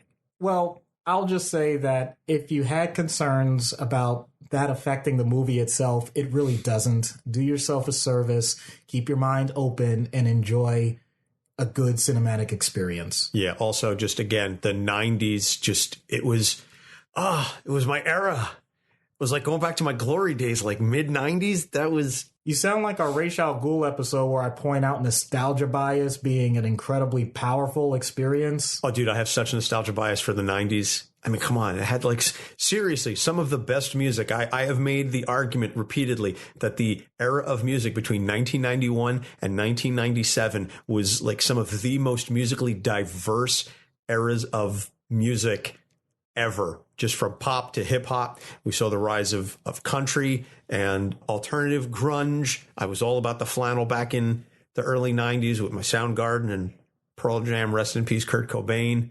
And then the hip hop in that era was just absolutely amazing. You had so many different. Hip hop was not just this singular monolithic entity that it was. You had the Afrocentric stuff. You had East Coast. You had West Coast. You had, the party stuff. You had some really underground stuff like Wu-Tang, which was just starting out, the really raw, gritty stuff. I could go off on 90s hip hop for an extended period of time. That's one of my favorite genres. Clearly you can. And I really feel like if Ra's al Ghul were here right now and were born maybe a decade or two ago, he would sound just like you coming out of a Lazarus pit. I swear. Probably. But that's not germane to the episode at hand. So let's cover Monica Rambeau. So she was created by Roger Stern and John Romita Jr. in The Amazing Spider-Man Annual number 16 in October of 1982. She was a lieutenant in the New Orleans Police Department. She tried helping out an old friend of her grandfather's who wanted to prevent the creation of a dangerous weapon, but in the process of destroying it, she was exposed to extra-dimensional energy, which gave her the power to convert her body to any form of energy. One of the men who witnessed the explosion said, "The captain is a marvel," so the media that overheard this dubbed her Captain Marvel, and she kept the name to honor Marvel, the original Captain Marvel, who had recently died. And the first costume that she had was created from an old Mardi Gras costume. Then her grandfather's friend created a costume for her out of unstable molecules. It's always unstable molecules. Yeah, I mean, how many people have to suffer these horrible accidents and get all of these powers? I always wondered about that, and I know they had disclaimers, but you would think the number would be greater for kids who try dangerous stuff just to see if they could get superpowers. Well, one would hope that their parents talked them out of it, but I suppose there's a Darwin Award for everyone, or the potential for a Darwin Award for everyone. Then she joins the Avengers to learn how to gain control over her powers, and she ends up becoming the leader of the team in 1987. She then loses all of her powers after overexerting herself battling Marina, the wife of Namor the Submariner. So she retires briefly from superhero duties until she regains her strength and her powers. When Genis-Vell, the son of Mar-Vell, becomes a superhero in his own right, he decides to honor his father's legacy and calls himself Captain Marvel. So he and Monica get into a little bit of an argument. So then she changes her name to Photon. She says, you know what? It was your dad. I'm going to honor that. I have no direct connection to Captain Marvel. You can call yourself Captain Marvel. I'll call myself Photon. So she rejoins the Avengers and she gets involved in some mostly intergalactic adventures. And then Genis-Vell decides that he wants to forge his own path and get away from his father's identity. So he begins calling himself Photon. Which, like, come on, man, really? She gave you the name already once. She gave you your father's name, and now it just seems like you're going right after her. Like, you want to call yourself after your father's name, that's totally okay. And I don't think anybody's going to take fault with that. But now you decide you want to come up with your own identity, and you choose one that already exists. Okay, I'm going to come up with an innocent version of this. I know that when I was in school as a little kid, sometimes we would get assignments for a creative project, and the teacher would give an example. And I always hated that because once the teacher gave the example, all I could think of was the example as the project that I should do. And that was really annoying. So he heard the name Captain Marvel. Okay, that's his dad. Get it. Photon was the only other name he could think of because that was the last person associated with the name Captain Marvel. So it's kind of hard to just say, I'm going to come up with my own name when that's all you could think about. It's that old saying, whatever you do, don't think of white elephants. Now you're thinking of white elephants. No, I'm actually thinking of J. Edgar Hoover. Wow. Why was that a plot? Why was that not a major plot hole in the Ghostbusters movie? I don't understand. Hey, you got me, man. You got me. And by the way, stop thinking of white elephants. I'm talking to the audience now. It's okay. Fair enough. Baby shark, do do do do do do. Yeah, anybody that's a parent, I just destroyed your commute or your walk, whenever you're listening to. Now that's stuck in your head. I did that on purpose. They were just going to London. Baby shark, do do. So then, once Janice Vell decides to call himself Photon, Monica once again has to change her name. This time she changes it to Pulsar. So then she leads the Next Wave team against Hate, which I love. Next Wave. It's Warren Allison, Stuart Immonen, 12 issues. Please go read it. Don't look for much in the way of plot. That's kind of the hook of the book. I didn't mean to rhyme it there, I swear. But that's the point, is that Next Wave is about things exploding and characters being turned up to 11. It is one of the most fun reads I've ever had. It's an amazing read. So she changes her name to Spectrum, and she led a mighty Avengers team after the Infinity event, and she tried to destroy the Ultimate Universe to prevent it from destroying Earth 616, but Ultimate Reed Richards was able to stop her. Yeah, never get in the way of Ultimate Reed Richards. If you want to read that run, oh my goodness, he is a villain. Yeah. Oh, wow. Just straight up dick. Even more so than Scott. Oh, I thought we were over it. We've gone like 5 or 6 episodes without mentioning the fact that Scott is a dick. So I feel like I had to bring it back. Especially, listen, last week's episode was so heavy and so deep. I feel like we need to lighten this up just a little bit. I agree. You know, we need some sweet after the savory. Yeah. So moving on to the issues. Now, again, we're theming these Carol and Monica back to back.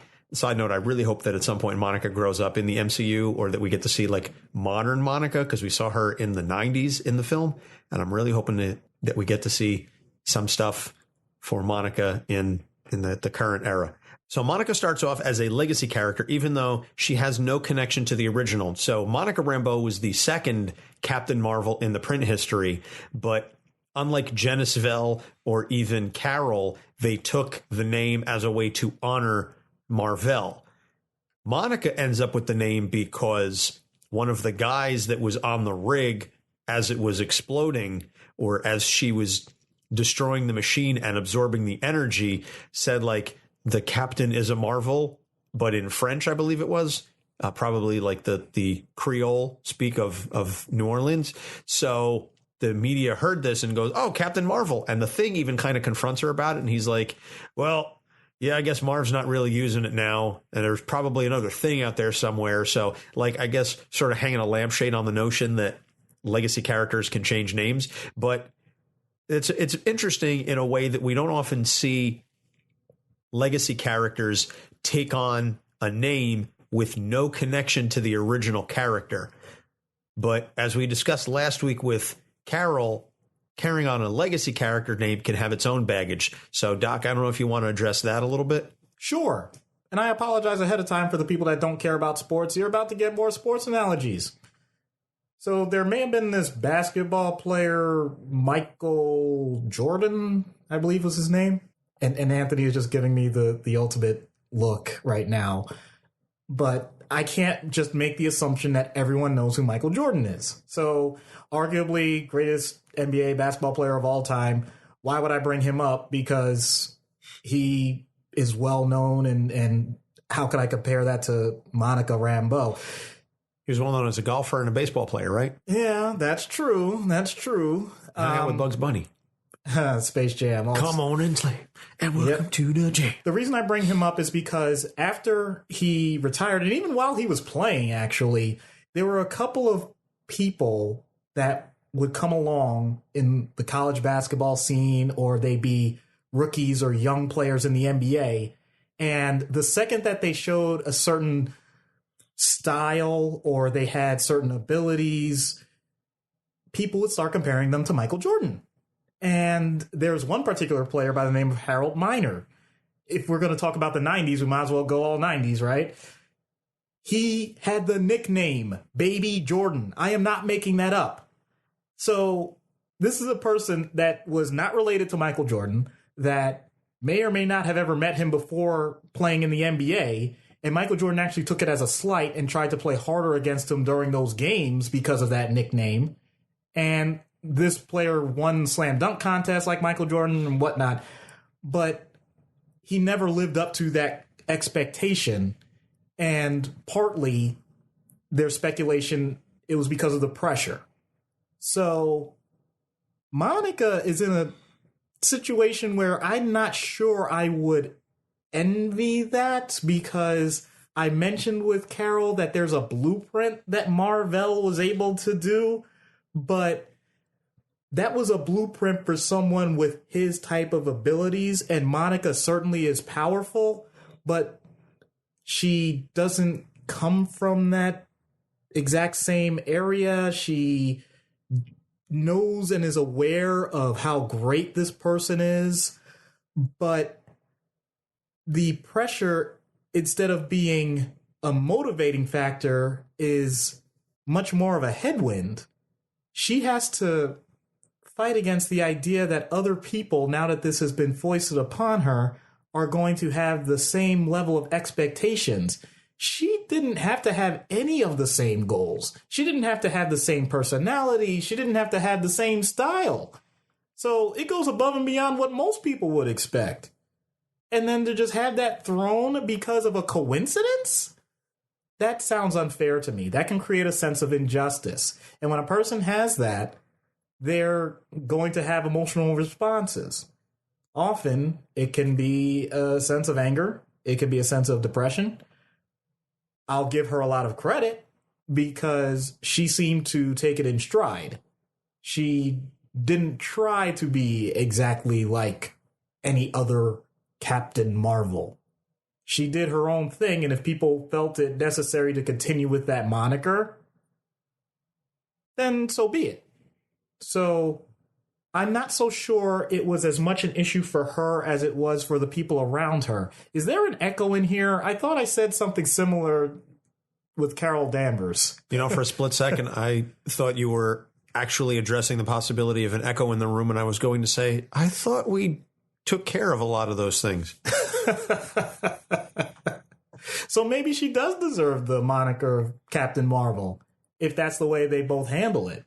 And I wonder, on top of that, is that something related to a similarity in terms of gender? I'm raising that as a legitimate question. I don't have an answer one way or the other, but I wouldn't be surprised. I wonder if there's an added layer to this if you included cultural or racial concerns. I'm saying that as a possibility. I'm not saying that it has to be that way. But once again, when you add these things together, you may end up with a person that has a chip on their shoulder. And for someone that is expected to lead a group or take more responsibility for things, that can have some interesting results, to say the least. So I don't really envy Monica for getting that thrown upon her as soon as something random happened. But once it was there, I think she did pretty well. Oh, I think she did amazingly, all things considered. So the next thing that we see her deal with, this is particularly in the late 80s, is after she loses and then recovers her powers, she has some phobias about using her powers, particularly as they relate to underwater, because the way that she overexerted herself was that she spread herself thin to turn into many lightning bolts so that she could strike this giant Leviathan. And as a result, it nearly killed her. So coming back from that, when she eventually did regain her strength and her powers, she had a lot of concerns about overexerting herself. And that's something that we've discussed on occasion, loss or regaining powers. I know we talked beforehand when we were setting this up. It's not PTSD. We'll call it a phobia. So, Doc, I don't know if you want to address that. Right. The reason why I went with phobia aside from PTSD is because, well, first of all, I wanted to vary it for my own sanity. And second of all, phobias are very specific. and they may or may not stem from direct experience. With Monica, it was very clear that it was the water itself, and it had a decent reason. She knew that as energy, depending on how she was conveying it, it could interact with water and cause disastrous results. And we're not talking about someone that's being neurotic, where they're creating a situation in their own mind that's above and beyond the reality that they're experiencing. Science tells us don't have live wires hanging out in the water. There's pretty clear reasons for that. So when she gets into a situation where that's the only way she can get the result that she's looking for, she's taking knowledge that what I didn't want to happen in the first place is about to happen, and it's going to lead to a result that, although it may help save a lot of people, I'm going to have a direct negative consequence to myself. That's the definition of sacrifice. And you're lying to yourself if you say that I want to make sure I sacrifice every day. We say that as a cliche, but to actually say I'm going to potentially end my life knowingly ahead of time with a plan because it's going to benefit the world at large, that's something that's difficult to comprehend. So she was able to do that in one particular time, and it almost killed her. And she had to expend a lot of effort. So the honest question that she has to answer is, am I really willing to do that again? That almost sounds like a Monopoly, like get out of jail free card. Like you get one. You're not going to get multiple of those. So there's a very real fear that if she gets put in that same spot, what's the final result going to be?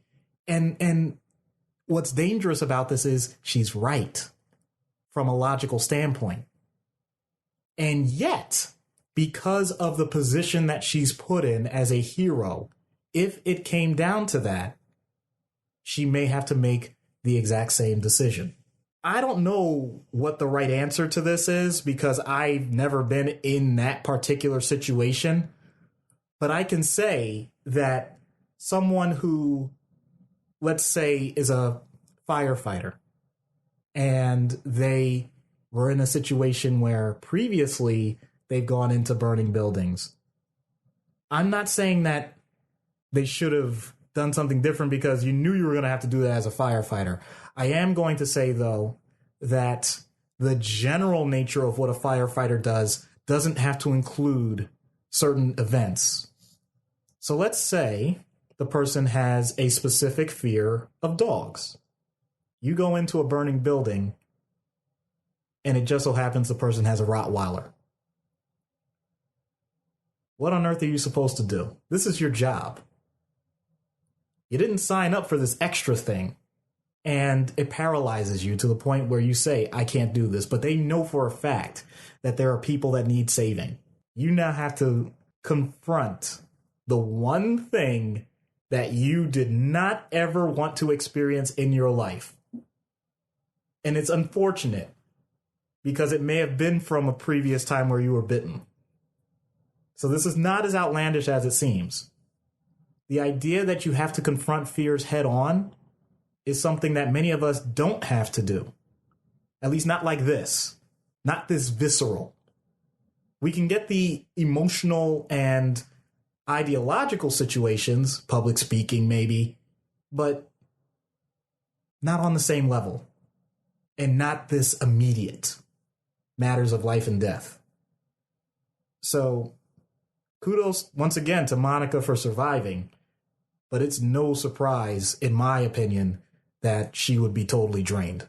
Literally and figuratively. Uh-huh. So the last thing I want to talk about, and this is not something that we do often with respect to the issues that we tend to focus in on a particular run, particularly one that is whose continuity in canon is disputed. But in Next Wave, one of Monica's biggest things is that she's constantly talking about when I led the Avengers, when I was in charge of the Avengers. Now, I know it was done for comedic effect because literally everything in Next Wave was done for comedic effect. But it's the notion that she was hanging on to that leadership when she was in charge of the Avengers.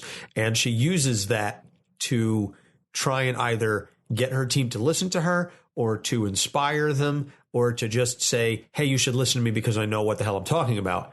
And it doesn't really go over well. I would say it goes over about as well as a fart in church. So if you can talk about the fact that she's reliving the glory days or hanging on to that, again, I know it's for comedic effect, but it was a pervasive thing throughout the run.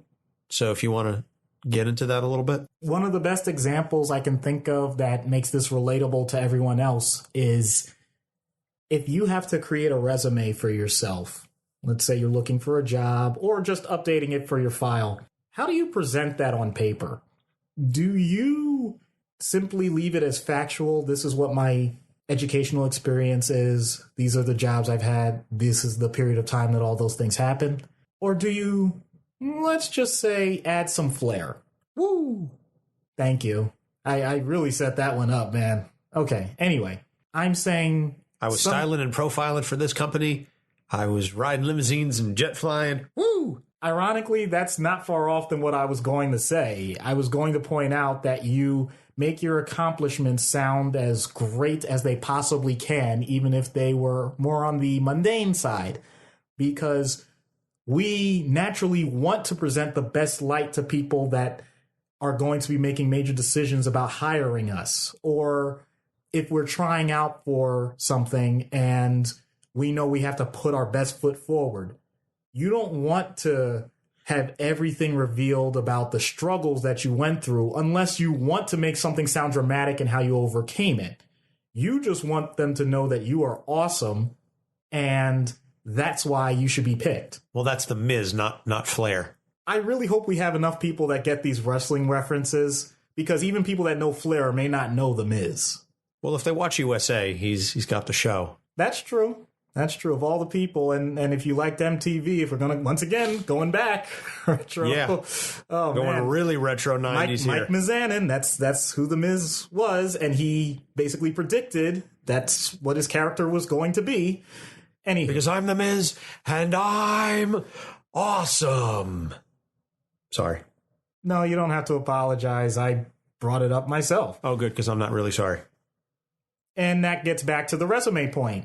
There's a certain expectation that people are always looking to put their best light forward, and it's always up to the person hiring the staff to determine what's just for the moment and what is genuine and can be sustained in a work environment.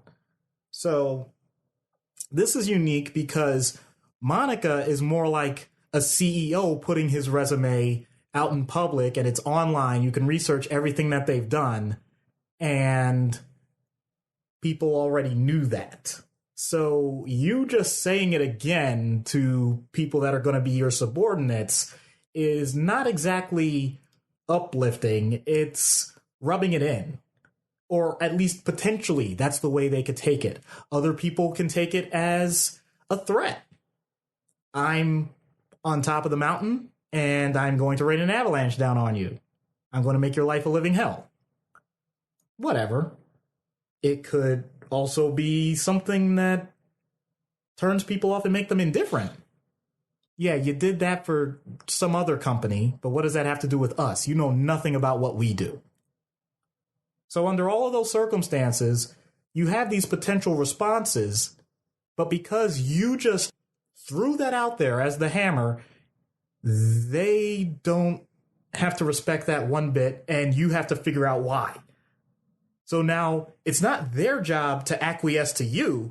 It's your job to find out what their individual motivations are. So good luck, Monica. I'm pretty sure you're going to have your work cut out for you if you just keep saying that you're the leader of the Avengers. But I wonder if she could get them to buy into her abilities as a leader if she tells them that she would cross the ocean for them. She would go and bring them the moon. Oh, my goodness. She could be their hero, their strength, everything they need. Wow. Yeah. I feel like we should have a bell that we ding every time we make these random references. Then again, it would just be, hi, I'm Anthony Sickle, ding, and I'm Dr. Ding, ding, ding. We just wouldn't stop. Yeah. So moving into treatment in universe, I want to talk about what Monica can do to help become a better version of herself. Because much like Carol last week, there's not a whole lot of issues that Monica has, or at least certainly not anything terrible. It's about making her better than she already is. I think it's fair to say that when someone has had the experiences that Monica has, she has every right to have her own fears or concerns about certain situations. So if we're talking about the fear that you're going to be placed in the same situation and make a hard choice that might even result in your death, there is such a thing as delegation. I don't mean sending out a lemming or a guinea pig, and why does it always have to be rodents, to their doom to just take the brunt of the force of whatever you're dealing with. Like a red shirt, Ensign Ricky. Right. It doesn't have to be that way. I'm saying that planning ahead and having a proper structure so that people are able to do things with positive results, and no one, this is a scary thought now, no one has to be put at the ultimate risk of death all the time. That might be a good thing. You don't have to go with your number one phobia, even though in comics, that's often the recommendation of you got to fear, you just fight through it. And I do believe in that to a certain extent. I think you should lean into things that make you nervous, anxious, and are uncomfortable, because that's how you grow. That's how you learn. I don't think if you're in a situation where things cause you to become completely paralyzed and helpless, that you should immediately do those things as your next step. There is a gradual process that can happen with this. So for Monica, I would say, if you're worried that the next time you turn into an electrical form of energy, that you're going to come in contact with water, then find out who on your team is comfortable with water.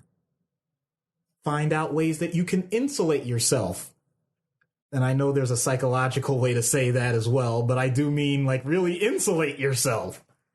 Anybody got a suit? Whatever. Maybe you don't have to be electricity near the water. Energy comes in so many forms. Can you turn into sound and create a tsunami? Can you turn into heat and boil it away? Whatever it is. Do you have someone that can think outside the box for you in those moments so that you don't have to come up with those decisions on your own? The idea of delegation in a time of crisis is crucial, because she's so powerful, she may think she can do everything at once. She doesn't have to. That's part of what true leadership is. She certainly can identify the powers and abilities of the people around her, but I'm not sure she recognizes how the interplay of all of those people can create a whole greater than the sum of its parts. So that's what I would talk to her about. And hopefully enough of it would resonate that she doesn't get totally shocked in the moment. And if it happens, don't take it personal. It's just one of them days. Wrong Monica. Right. Or is it? She could moonlight as a singer. We don't know. I swear to you, we did not intend to just go on this particular timeline. I don't know what to say, people. This is just happening. I guess I'm helpless to stop it. Sometimes it's organic. So out of universe then, this is going to be an interesting one, because you've got the legacy characters, you've got the police thing, you have, frankly, and this is something that we really didn't discuss, we have the notion of the fact that she's a black woman in a position of power that carries with it, in this day and age, its own set of issues that shouldn't exist, but we're realistic here. They do. Mm-hmm.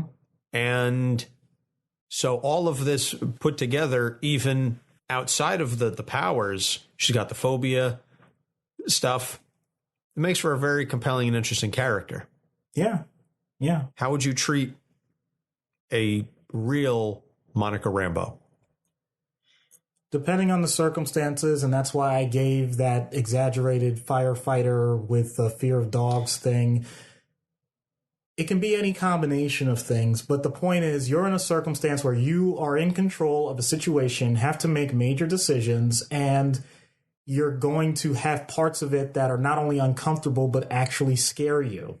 How do you get past that? I mentioned briefly that this can be a gradual process. There's a term for it, systematic desensitization. You find the mildest form of what the phobia is, and you gradually expose the person to various levels of it, to the point where, in theory, they are comfortable with the fear stimulus itself. It may not get to that point. That's actually very textbook, very systematic. You don't have to think too hard as to how that would work. It's the effort and the willingness of the patient to want to do that in the first place. So that's just something you create the timeline and you go session by session. The other things, oh boy, you had to bring them up, didn't you? Well, I just thought it was important to note. I didn't want to gloss over it or make it seem like we were ignoring it. No, I understand. I'm being facetious with that. I'm in an interesting situation to deal with this in the sense that I have to make sure, as we discussed in the Black Manta episode, I'm not a monolith. So my experience of being a black person may not be the same as someone else's experience of being a black person. It doesn't carry its own automatic expectations and challenges, et cetera, although there is a potential where there can be similarities. But everyone is their own individual. I have to learn to respect that from the start. Someone dealing with something related to how they are being treated or mistreated or communicated to differently as a female is something else I'll have to take into consideration. And I will say, and I hope I'm not stepping out of bounds with this, that the combination of those two things can be incredibly unique. Once again, not trying to say specifically a black female, but I'm pointing out the combination of gender, culture, and race for any one person can create its own unique experience. And I have to be aware of it. And if I don't understand, I have to take the time to listen. I know this is the part where some people may gloss over a little and check out because, oh my God, Doc is saying the same thing again. Well, guess what? If I'm saying something consistently, it's because I believe in it and because it's been shown to be important. So take it for what you will. Truisms are truisms for a reason. Cliches are cliches for a reason. Right. Another way to say it, and this might come from Tony Robbins. I don't remember if it was him or someone else, but if one quote unquote expert says something, they might be a quack. They may not know what they're talking about. But when you get multiple people in multiple circumstances saying the same thing that are considered to be experts in their field, you might want to take it into consideration. So in a situation like this, I would need to know, how has your experience impacted your leadership style or your style of communicating with people that need to do a job? If it does at all. Some people say that they're able to isolate that and created their own mechanism on a daily basis of dealing with employees. Some people point out that that's what they naturally do, that their own mannerisms or their own colloquialisms were so interesting to the people that they were talking to that they use it as a motivating factor. If they learn to say something in a certain way, that their crew responds to it well.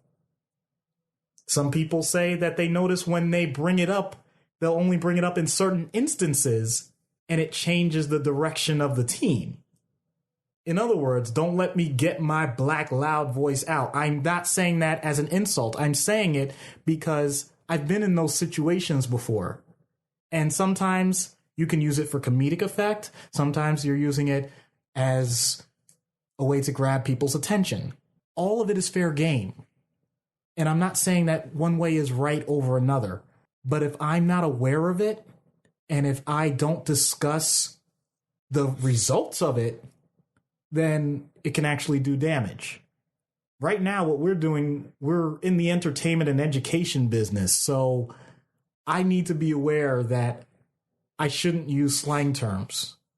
I'm making this very real for everybody here, because there is a certain way that I can talk that I don't usually talk that may sound insulting to people. It may sound like I'm mocking other people, but that wouldn't have been the goal. It would have been to get laughs. If I were with a certain group of friends, I know what I can say and have them have difficulty breathing because they're laughing so hard. Yeah. And yet, I know I can't do that in an office setting. I know I can't do that even if I were to walk out of this studio right now. It's code switching. You got it. And I recognize that people have to do that at varying levels depending on what's going on in their life.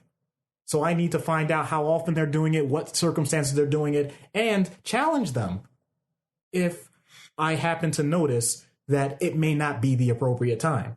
That is an incredibly fine line to walk. And oh, no doubt. The idea that I would be doing this with someone in such a position of power, if they have a lot of other responsibilities, I have to be careful about the timing of even bringing it up, because either they're not willing to hear it or I made the mistake and misinterpreted. So sometimes you got to figure out if you're speaking the same language. And as a therapist, as a psychiatrist, I like to think I get it right, I'll say 80% of the time. And that may sound like a low number. My point is, I'm willing to learn the interpretation of the other 20%, as long as the other person's willing to do the same. Well, a lot of it is give and take, and especially in the nature of what it is that you do, it really has to be a relationship. And so you have to learn how to speak to the other person. One of the things that I've learned, and I like to do this, I've done this a number of times in the show, is I will equate it to something that I can understand. The way that I speak to my wife is different now than it was when we first started dating, because you're learning about how to address them, what their responses will be to certain things, basically who they are as an individual. And so I think with respect to a therapy session, that idea is ringing true. And you just look like you had a major epiphany. What am I doing? We have a character from New Orleans that has a phobia of water. Frickin' Katrina, dude. Oh, Can you imagine someone that's supposed to be heroic in a circumstance where people around them in neighborhoods that kind of look similar to them, but didn't have everything they needed at a given time? So you have the hierarchy of what's going on with society. You have a tragedy that's happening, a natural disaster. And in addition to that, you have your own cultural background and baggage, but also your responsibility as, let's say, a police officer or firefighter or things like that. In addition to that, you have family members that may or may not be doing things that we consider to be acceptable in terms of gathering supplies or looting. You're telling me that someone like that is immediately going to make all of the quote unquote right decisions? I'm not so sure. And all of those things are potential to be discussed. How did I miss that? I am actually ashamed of myself. Don't be ashamed of yourself. It happens. Things get by us. Yeah. You miss things. I miss things. It's the nature. We are human. And I think mean, the freaking Creole, the French culture that was established in that area compared to anywhere else in the U.S. is so unique. And to just gloss over, I can't believe I did this. Man. It's okay. It's all right. It's all right. Okay. Don't beat yourself up. It's okay. There's so much to unpack. We couldn't possibly cover everything, and we were bound to miss something. And that's the nature of this show, and that's the beauty of this show, is we can always revisit Monica. And if she gets an appearance in the MCU, we'll do a follow-up episode on her, or we'll tie it in and we'll do like a whole Captain Marvel compendium. We'll cover all of them. The point is, don't beat yourself up too much for forgetting about the Katrina thing. I hadn't thought of it either, so I'm just as much to blame as you are. Alrighty. Anyway, so this is all going to lead to the skit. And for the first time ever, I'm going to step aside and let someone else handle the back and forth with Doc. Once again, thank you to Janae for her masterful handling and stepping in for this. So we're going to see what happens when Monica Rambeau sits on Dr. Issues' couch. Hello, Monica. I'm Dr. Issues. I'm just assuming Monica because I don't know which other name I should try to use. Monica is fine. So what seems to be troubling you? Okay, so I've been leader of several teams, including the Avengers. So I've heard. That's quite an accomplishment. You should be proud. Thanks. The problem isn't that I've been the leader. It's that the teams don't always follow me. Oh, well, can you give me an example? Okay. When I was leading Next Wave, my team was a bunch of nobodies. Elsa listens to no one. Tabby listens to the voices inside her head. And then there's Captain... Machine Man was on the team. It's not like I was working with the best of the best, and yet they didn't respect my leadership, my history. I led the Avengers. They should have been lucky I was even willing to work with them, and all I got from them was flack. I can see the schism already. Wait, you weren't even there. You didn't know what it was like. But you put yourself on a pedestal without any of your team members considering you a part of their group. You made yourself an outcast. I didn't need them to like me. I just needed them to respect me and follow my lead. Okay. They did enough to cooperate with each other, but we could have been so much more effective had they just listened to me. I agree that you don't have to be liked to be respected, but you do have to be known. How could they not have known me? I was Photon. I was Captain Marvel. Again, I was the leader of the f***ing Avengers. And that's wonderful. But having public celebrity has nothing to do with who you are with the people you don't know. They can't relate to you. They're tuning you out without giving you a chance. I'm sorry to say, it's just as much your concern as it is theirs. You might as well be trying to lead them from another dimension. Funny you should mention that. That's actually where I derive my powers from. I got it. You can do just about anything. Actually, I just realized, is that what you're asking your team to do all the things that you're capable of? No, that's preposterous. I know what they can and can't do, and I focus everyone's role on the team around their strengths. That's what makes a good leader. That's what I did when I was leading the Avengers. Well, this may come as a shock to you, but your appraisal of their strengths and weaknesses may not match their own appraisals. Have you checked with each team member on whether or not they see eye to eye with you on their abilities? I'll be lucky if I can get 2 sentences out of most of them when I ask a question. Well, except for Aaron. He never shuts up about how he needs beer and hates the fleshy ones. So you've established that you have a wide mix of personalities, that you somehow have to get on the same page, and you expect your previous laurels to be enough to get them to fall in line. That sounds unlikely. I don't expect to enter the room and have my team bow to me. I don't have that big of an ego. But I do want them to respect that I've worked my way up to the position of power I've been given and earned them.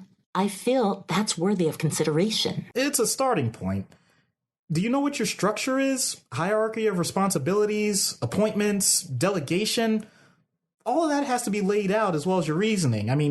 How much of that have you done with these teams? It depends on the team. Next Wave was fluid because of the nature of how we started. We were hired by Hate to fight the UWMDs, only to find out that Hate was funded by the Beyond Corporation, which used to be a terrorist cell. So we got out of there before the shit hit the fan, and then it all went sideways from there. The Avengers had more structure. There were bylaws, ID cards, the whole 9. So it really varies based on which team you're asking about. Plus, the fact is that we're saving the world. So it makes it hard to beat up bad guys when you're squabbling about parliamentary procedures. No one cares about Robert's rules when you're squaring off with a giant dragon in purple underpants looking to destroy a town. Leading an organization doesn't have to be an all-or-nothing process. If you've had success with one style, take the single most applicable technique and bring it to the next iteration. That way, others will see quick success and be more likely to buy in. So, no, I don't think ID cards would be necessary, but starting to create a hierarchy about who attacks the head versus who attacks the tail when battling a dragon in a purple underpants That's pretty helpful. Luckily, the dragon thing was just one time. Oh, I certainly hope it was just one time. I shudder to think about dealing with that thing again. But that's just it. You may not be dealing with that dragon again, but there'll be other enemies, other groups of enemies. You don't have to wait for the next problem to arise to have a similar structure ahead of time. Okay, do you train as a group? Do you review mission successes or failures? What do you do? Again, it depends on the group. Avengers reviewed everything, trained all the time. Next wave was seat of the pants. Well, based on your previous experiences, what do you anticipate your next leadership role to be? I honestly don't know. It kind of makes me wish I was back on the force. At least there I knew where I stood, even if I was being held back unfairly. But we all wore the same uniform and knew what to do. Yeah, uncertainty can be quite a pain, especially when you're just as uncertain as everyone else. So how do you translate that to your teammates when they feel that way? Now, I don't want to give them any more reasons to question my judgment and leadership than they already do. I think you have it backwards. They think you don't acknowledge what they're going through, even though that may be the common bond amongst all of you. If you start with the insecurities and give them the example of how you push through, it would give the opportunity for them to respect you even more. I never thought of it that way. I'm not surprised. Your background really didn't allow you to. Like you said, you knew why everyone was acting the way they were from the police force, and you didn't need to get into the details of their goals. That framework was thrown away a long time ago, and it's impressive that you've come so far without it. But you need to confront it before you spread yourself too thin. Again. Yeah, I read that in your file. That was no fun. So even though your teammates may not have physically gone through the same experience, I'm pretty sure mentally and emotionally they can relate. I may be taking a guess here, but you probably didn't do a debriefing about that, right? No, I didn't. Then you have another opportunity. The next time you're dealing with a group, let them know what you overcame and the stress that it put you under. It not only makes you relatable, but it can give them tactics and motivation at the same time without having to reiterate that you led the Avengers. But I think that's important to note. I know that's important. It just doesn't have to be the first thing you say. Point taken. I think you have a decent framework on what your next step should be when dealing with other superheroes. How about you give me a call when you deem it necessary to get some further feedback? I will definitely do that. By the way, if the phone starts to get hot when I call, just drop it. Sometimes they overheat, and I don't mean to do it. So I'll drop it like it's hot? Never heard that one before. Thanks, Doc. So would you say she's an angel of yours? Oh my God. I had 2 Monica references. I needed to close it out. Yeah. Comes in 3s. That's amazing. Congratulations. I don't have anything to top that. I feel very proud of myself. You should. Once again, thank you so much, Janae, for voicing Monica Rambeau. You can follow her on P31 Mission on Twitter, and you can also please check out the Lolita Gentry Project, a multimedia experience at lolitajentry.com.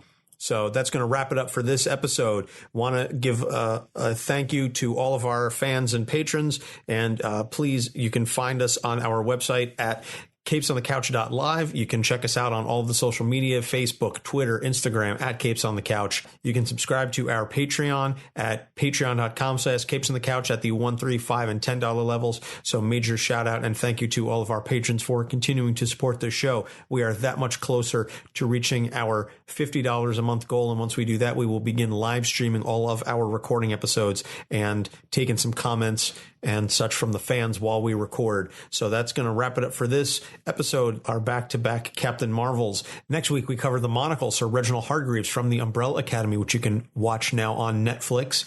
There's a Dark Horse character, so very interesting, sort of a messed up Professor Xavier alien weird type character. So there's going to be a lot of stuff to unpack there. And then John Constantine from Hellblazer in DC Vertigo. And then we're going to take a short break because my son will hopefully be arriving after we record those last 2 episodes and hopefully not before then. Otherwise, we'll be taking the hiatus a little earlier than expected. It's really not up to myself or my wife at this point. It's really now we're operating on his schedule. Yeah, I have the strange feeling that it's not going to all go according to plan because that's just the way kids are. Oh, I'm fully aware of that. My wife is fully aware of that. She's easier to deal with rolling with the punches. I am trying to plan for every eventuality, which is making me lose what little of my hair I have left. Really? So, I didn't notice. Oh, just go blow it out your ass. That's the second time you've said that in a relatively short period of time.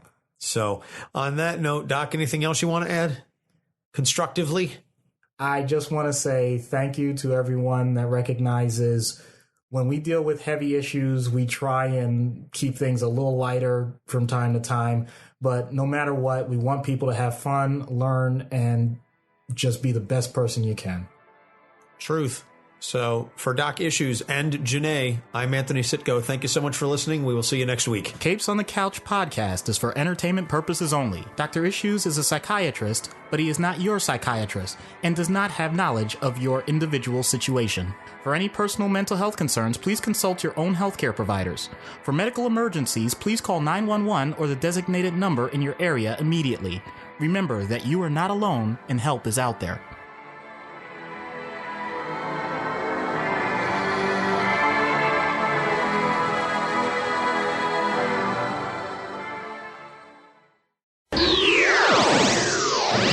Capes on the Couch podcast is for entertainment purposes only. Dr. Issues is a psychiatrist, but he is not your psychiatrist and does not have knowledge of your individual situation. For any personal mental health concerns, please consult your own healthcare providers. For medical emergencies, please call 911 or the designated number in your area immediately. Remember that you are not alone and help is out there.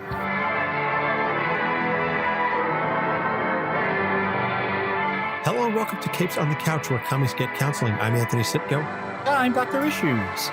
This is issue number 76, Kamala Khan, as selected by our patron, Ruby. Love this pick. Love this character. So thank you very much, Ruby. It's always a good time talking Kamala Khan. I mean, she definitely is outside the box in terms of what we think of when it comes to comic book heroes. So looking forward to it. Yeah, and something very, very special about this episode, which we'll get into shortly. A couple quick housekeeping items. First off, want to give a shout out to Seth, who is our resident Facebook group meme machine. So thank you, Seth, for posting all sorts of fun stuff over in the Capes on the Couch Facebook group. So if you are on Facebook, please check out our fan group. It is growing. We are small but mighty. And Seth is doing his part to make it very, very entertaining. So lots of good stuff in there. Also want to mention that for the next couple of days, Podchaser, which is an awesome site where you can leave reviews, is doing something really, really special. If you go on podchaser.com and you leave a review for a podcast, Podchaser will donate 25 cents to Meals on Wheels COVID-19 Relief Fund. And if the podcast responds to that review, they will double that. So the other day, I went on and started just dropping reviews like crazy. I was like Oprah. I was like, you get a review, you get a review, you get a review. Everybody gets a review. And of course, everybody who leaves a review for us will naturally get a response to that review so that we can get money out to folks who really need help, especially in time like this. Doc and I are continuing to social distance. He's at his house, I'm at mine. I look forward to the day that we can record again in person, but until we all move past this COVID-19 situation, I think it's best for everybody. I mean, my son just celebrated his 1-year birthday last week, and we had a virtual party for him because his grandparents, his aunts and uncles, nobody can come over and hold him. So that's been a little sad and a little frustrating, but we tried to make the best of it. So we had a lot of fun, video chatting with the family members. But in any case, that's kind of what we're dealing with right now. I know a lot of podcasts are talking COVID-19. They're putting out episodes. I know our friends Freudian Sips just did an episode on it. Necessary BS just did one. Whole host of podcasts are talking about this primarily. We are not going to be one of those podcasts. We're just going to mention it in passing and then move on. Because I think if you want to get information on it, you can go to literally anywhere else.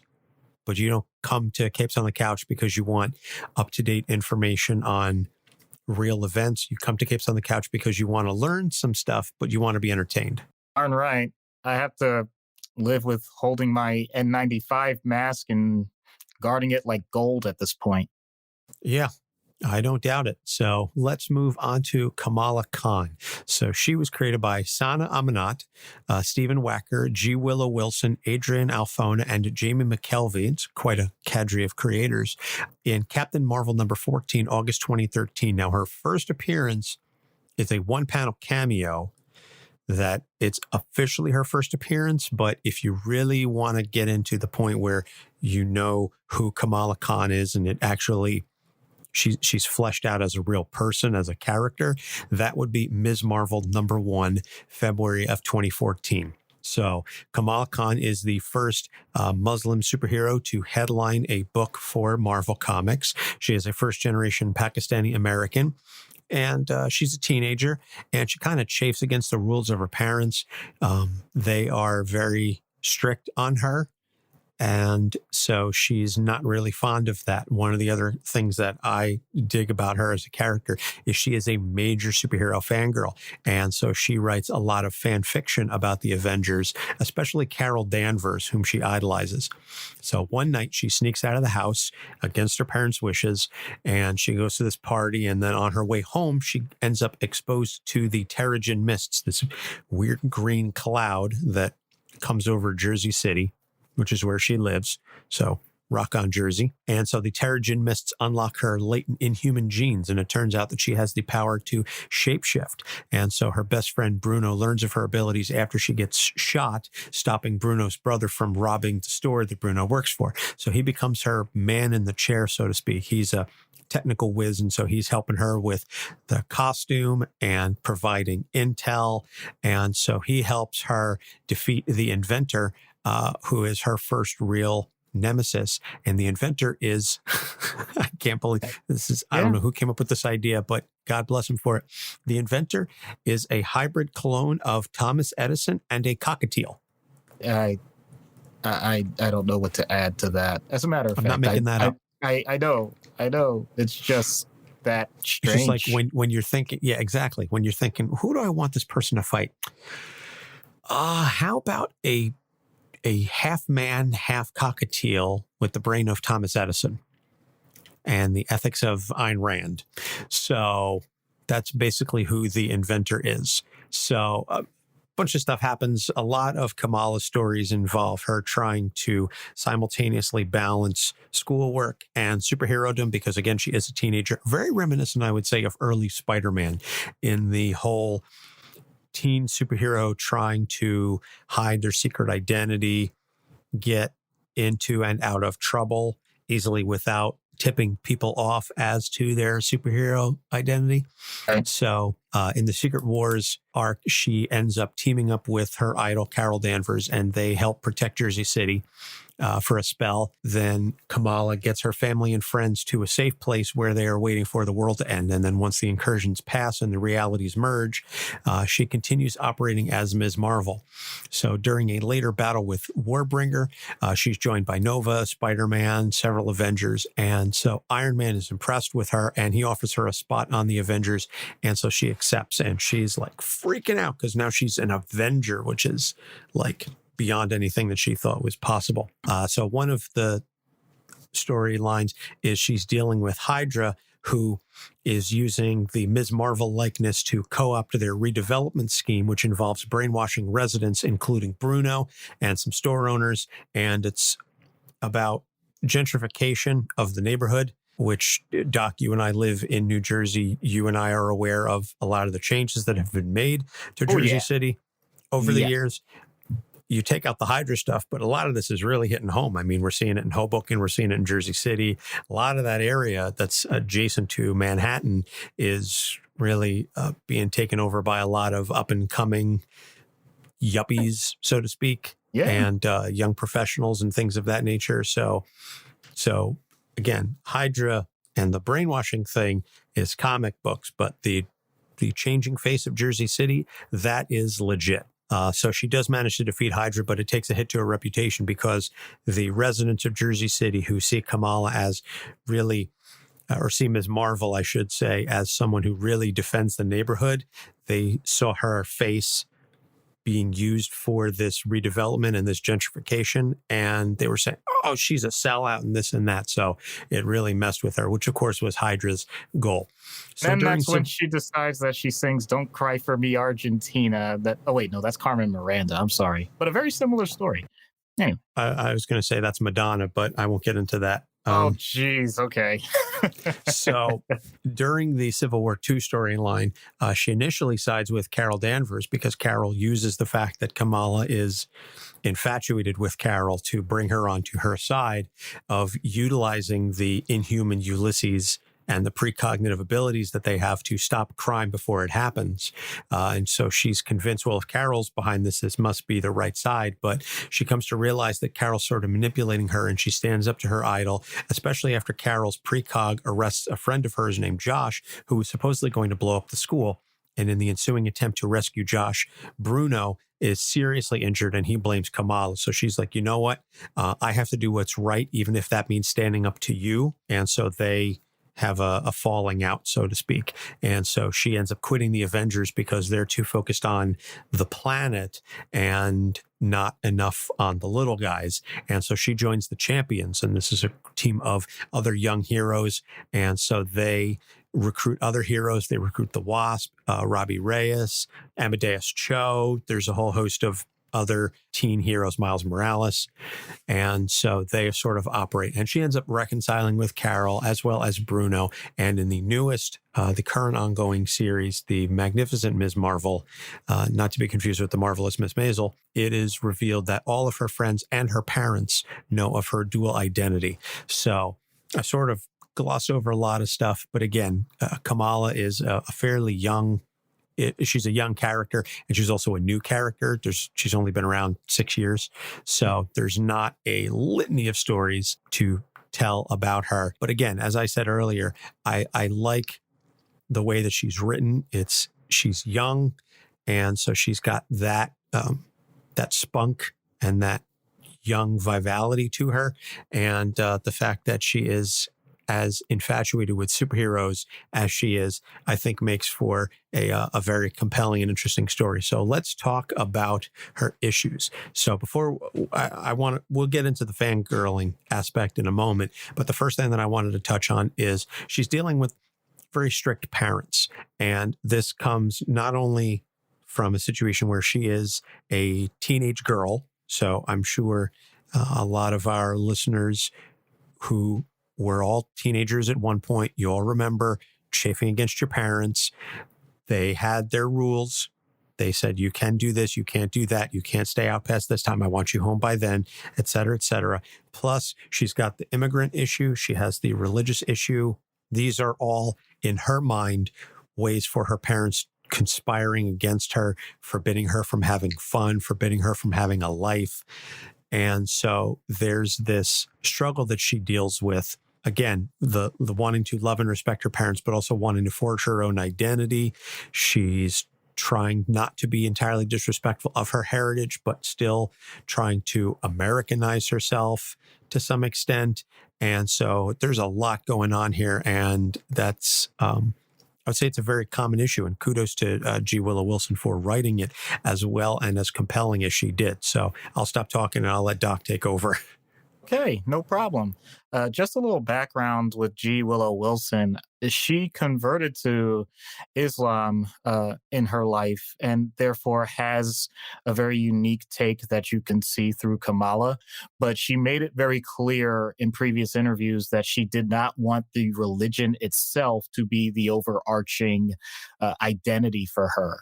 And as Anthony already pointed out, the number one thing is this could just as easily be an Irish Catholic family in America. This could just as easily be an Indian European, British family that has to make some adjustments. This is something that all sorts of generations and cultures have to do in multiple times in history. I mean, that's just the way it is. America, of course, is known as this stew or melting pot, so it adds its own flair to it. But the point with Kamala is she's also at a time where her age and her hormonal development clearly is going to influence her take on the world. And you add in superpowers, of course, that's going to be something added to it. But you don't need superpowers to understand that you are getting more thrown on you in life than you ever have before. Academically, that's something that teenagers deal with, not just because you are learning things that you haven't learned before, but now I think we've mentioned this in previous episodes, the idea, especially in her family, of doing everything perfectly, getting into college, making sure that you have the right focus in life. Those are the things that are being thrust upon her day after day. Meanwhile, she still is a child, and therefore she still wants to have fun. She still wants to have friends. She wants to be able to have that level of freedom and do what she wants. So you have things that often are in direct conflict. So humans in general, we don't want to be in conflict. We want things to work out for us. And the teenage brain is usually wired to say that if something is not for us, then it is against us. And if something is against us, then it has to be, well, I'll use the gentle term, it has to be overthrown. Because no lie, there are some families where it does get into physical fights. Thankfully, that doesn't always happen. Sometimes it can be a matter of just simply doing minor rebellious things, something as simple as staying up past your bedtime, which is fairly innocuous, but it can take other forms. It could take experimenting with substances. It can take trying to develop relationships, even when your family, for many reasons, may either frown on it or outright forbid it. And we'll get into that a little bit later. It can be just simply doing the exact opposite of what people are telling you because you don't see any other way out. And I don't even mean that to sound as dramatic as I said it. It's more along the lines that you're just trying to see if your way of thinking will actually work in the world. It's experimentation. That's something that, in theory, you can have a balance for. But then again, I'm also going to take a side that, especially now that I'm a parent, maybe I didn't understand in previous years. There's a protective factor in why parents act the way they do. They've had their own experiences, been there, done that, and therefore either they found that their way worked, or maybe they found that they're doing something similar to what the teenager did and it didn't work, and they just want to protect them. But either way, it's the type of dynamic where it's not meant to be equal. And the best way I could say it is and maybe I'll get some flack for saying this, but your parent is not your friend.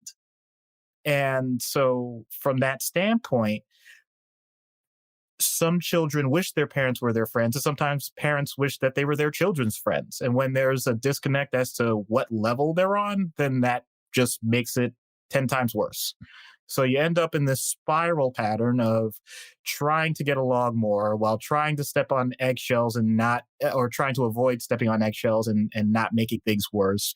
But also sometimes looking in and saying, okay, this isn't working, we have to step in, while other times you're saying, okay, this is a time where maybe we need to pull back. So everyone is struggling with this all simultaneously. And no one else, no matter how much we try, no one else can really automatically say, nope, this is the right way. If someone could do that, I'm pretty sure they would have already solved all the problems in the world and we'd be in a utopia, but we're not. So Kamala, unfortunately, ends up in a situation where she is able to do more than most teenagers, and therefore she's actually able to take control of a lot of things in their lives that she otherwise wouldn't be able to. And actually, that's not that far off from some of the things that are happening right now, because I can tell you anecdotally, there are some situations where teenagers are the ones with the jobs right now.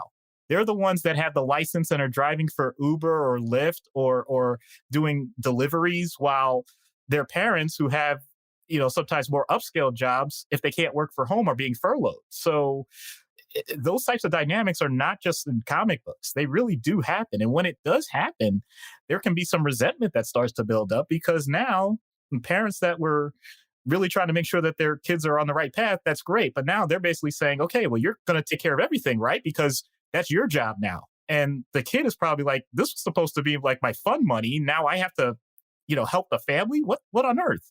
And I think that's directly related to someone like Kamala with her powers. So life can imitate art in ways that we don't even expect in these circumstances. I don't envy anyone that is going through something like that. To be blunt, I don't envy anybody that went through teenage years with that type of huge split in terms of the dynamic. But the thing I will say in general, from what I've seen, is that it tends to come from a place of love. And as long as everybody remembers that, there will be ways to work it out. I'll leave it at that. Excellent point. And I am reminded of something that Sheikh Abdullah said in one of the series. I forget which one, because there have been a couple, where he basically says that, to your point, that each generation thinks that it invented love and that it is the first to go through all of these situations that it is dealing with, and that they are not really interested in listening to the experience of their elders, and that if they would just do so, that things would be better. And the other point that he made is also that parents forget that they also went through a lot of these same situations. And so they need to be a little more understanding of their children when they are going through it. It's like, now that the parents are older, you forgot you used to do stupid stuff back when you were younger. So maybe back off your kids a little bit and cut them a little bit of slack. So I think that parents and children, both on both sides of the spectrum, can certainly learn from each other and be a little perhaps more understanding, moving forward in the future. So the next issue that I want to talk about, as we discussed it very heavily, and a major component of Kamala's character and her characterization, is the fact that she is a superhero fangirl.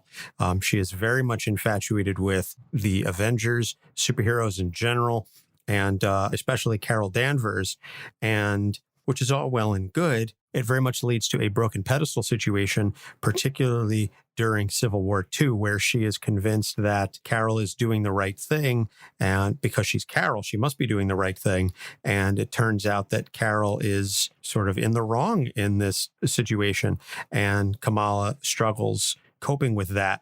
And this ends up leading to problems. They do eventually reconcile, but hero worship for anyone can be a major issue, even superheroes. So, Doc, if you want to talk a little bit about that. Sure, absolutely. It's interesting because, in a way, I think I've experienced this on both sides. I had someone, I'm not going to give too much detail, but basically a known public figure, a physician, and some of the things that they did that I found out later on, I didn't agree with. It's as simple as that. That doesn't mean that I throw away everything that I knew about them or why I looked up to them in the first place. And then, someone that I know has made it clear that they looked up to me and I didn't live up to my end of the bargain. I'm not saying anything negative about that person at all. It's just the way it is. So from that standpoint, just, not just from personal experience, but knowing that in any relationship, in any situation where one person is trying to make a connection with someone else and they actually get the opportunity to make it personal. In other words, we're not talking about just fangirling. We're talking about the fact that she got to know Carol. She actually got to interact with Carol. They did positive things together. So that goes from just being a part of being a fan, which is short for fanatic. Sometimes we forget that. It becomes a true dynamic that is going to evolve over time. But unfortunately, sometimes we as humans like to simply focus on what we consider to be the positives and don't look at, I'm not even going to say negatives, we're going to look at the quirks and just throw them away as if they don't exist. So from that standpoint, you're setting up a straw man. You're setting up the idea that this is the thing I have to live up to and I have to continue to focus on. And then if any one part, regardless of if it's directly related to what I consider to be positive, goes wrong, then that means all of it is wrong. It's the type of catastrophizing that can lead to a very negative social outlook. So in this case, I will say Carol did have a direct role where when I read it, it did sound like she basically was manipulative. And that is always going to be true with someone that feels like they have a position of power. If that's the case, then no, I'm not going to say that Kamala intentionally did anything wrong, but the emotional burden then that creates for her is really painful. On the other hand, if it's a matter of a disagreement, or I'll make it sound ridiculous because that's kind of the point here. If the person that is put on this pedestal is doing something totally unrelated and just doesn't, it just doesn't seem germane to what that person's goal is. So let's say this could take a couple of forms. If we're talking really in the negative, we're talking about a cult leader that basically tells their followers, well, you can leave at any time, but they have so much power that the person that's in the cult basically says, like, yeah, I could leave at any time, but if I do, everything is going to fall apart. That's actually based in reality, but that doesn't mean that they shouldn't take the chance and at least get outside help so that they can live a better life. If we're talking about someone, though, that simply had their own ideas, and the best example I can give to do another pop culture reference with The Incredibles, Syndrome. I mean, he loved Mr. Incredible and wanted to do all this stuff as a kid, but Mr. Incredible obviously wanted to make sure, like, kid, you're going to get yourself killed. And it leads to the entire first movie.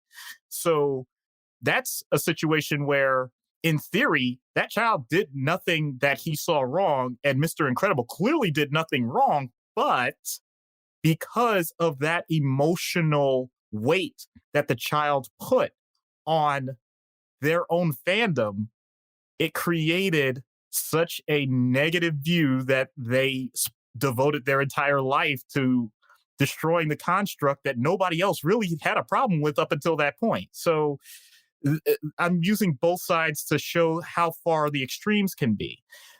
With Kamala, thankfully, she's able to show a level of maturity even at her age that clearly things don't have to be that way forever. Things may be the way they are now. That doesn't mean that's the way they stay. So even if a pedestal is broken like that, that doesn't mean it can't be mended. But then again, maybe you just don't need the pedestal at all. So I always appreciate these types of stories because they touch on the type of dynamic that you have so many times in life, whether one side is aware of it or not. If you are a person that has ever had someone like you, or say that they knew that they liked you from the moment they met you, or things like that, if you're not aware of it, and at this point, I'm giving myself just as much of this pep talk as anybody else. If you're not aware of it, then you can actually do damage and not even know it. And that can really, really haunt you. If it's something, though, that you're aware of and you continue to foster a positive mindset and a positive view for people, then hopefully it'll lead to more good than harm.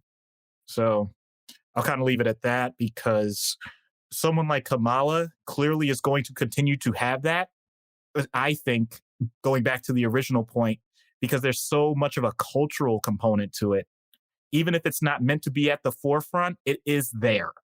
And there are real life examples of Kamala being used as a character to demonstrate that in our society. So it would be foolish to say that, well, the Carol thing, that was a one-time thing and that's that. Like, well, maybe with Carol itself, but not with Kamala.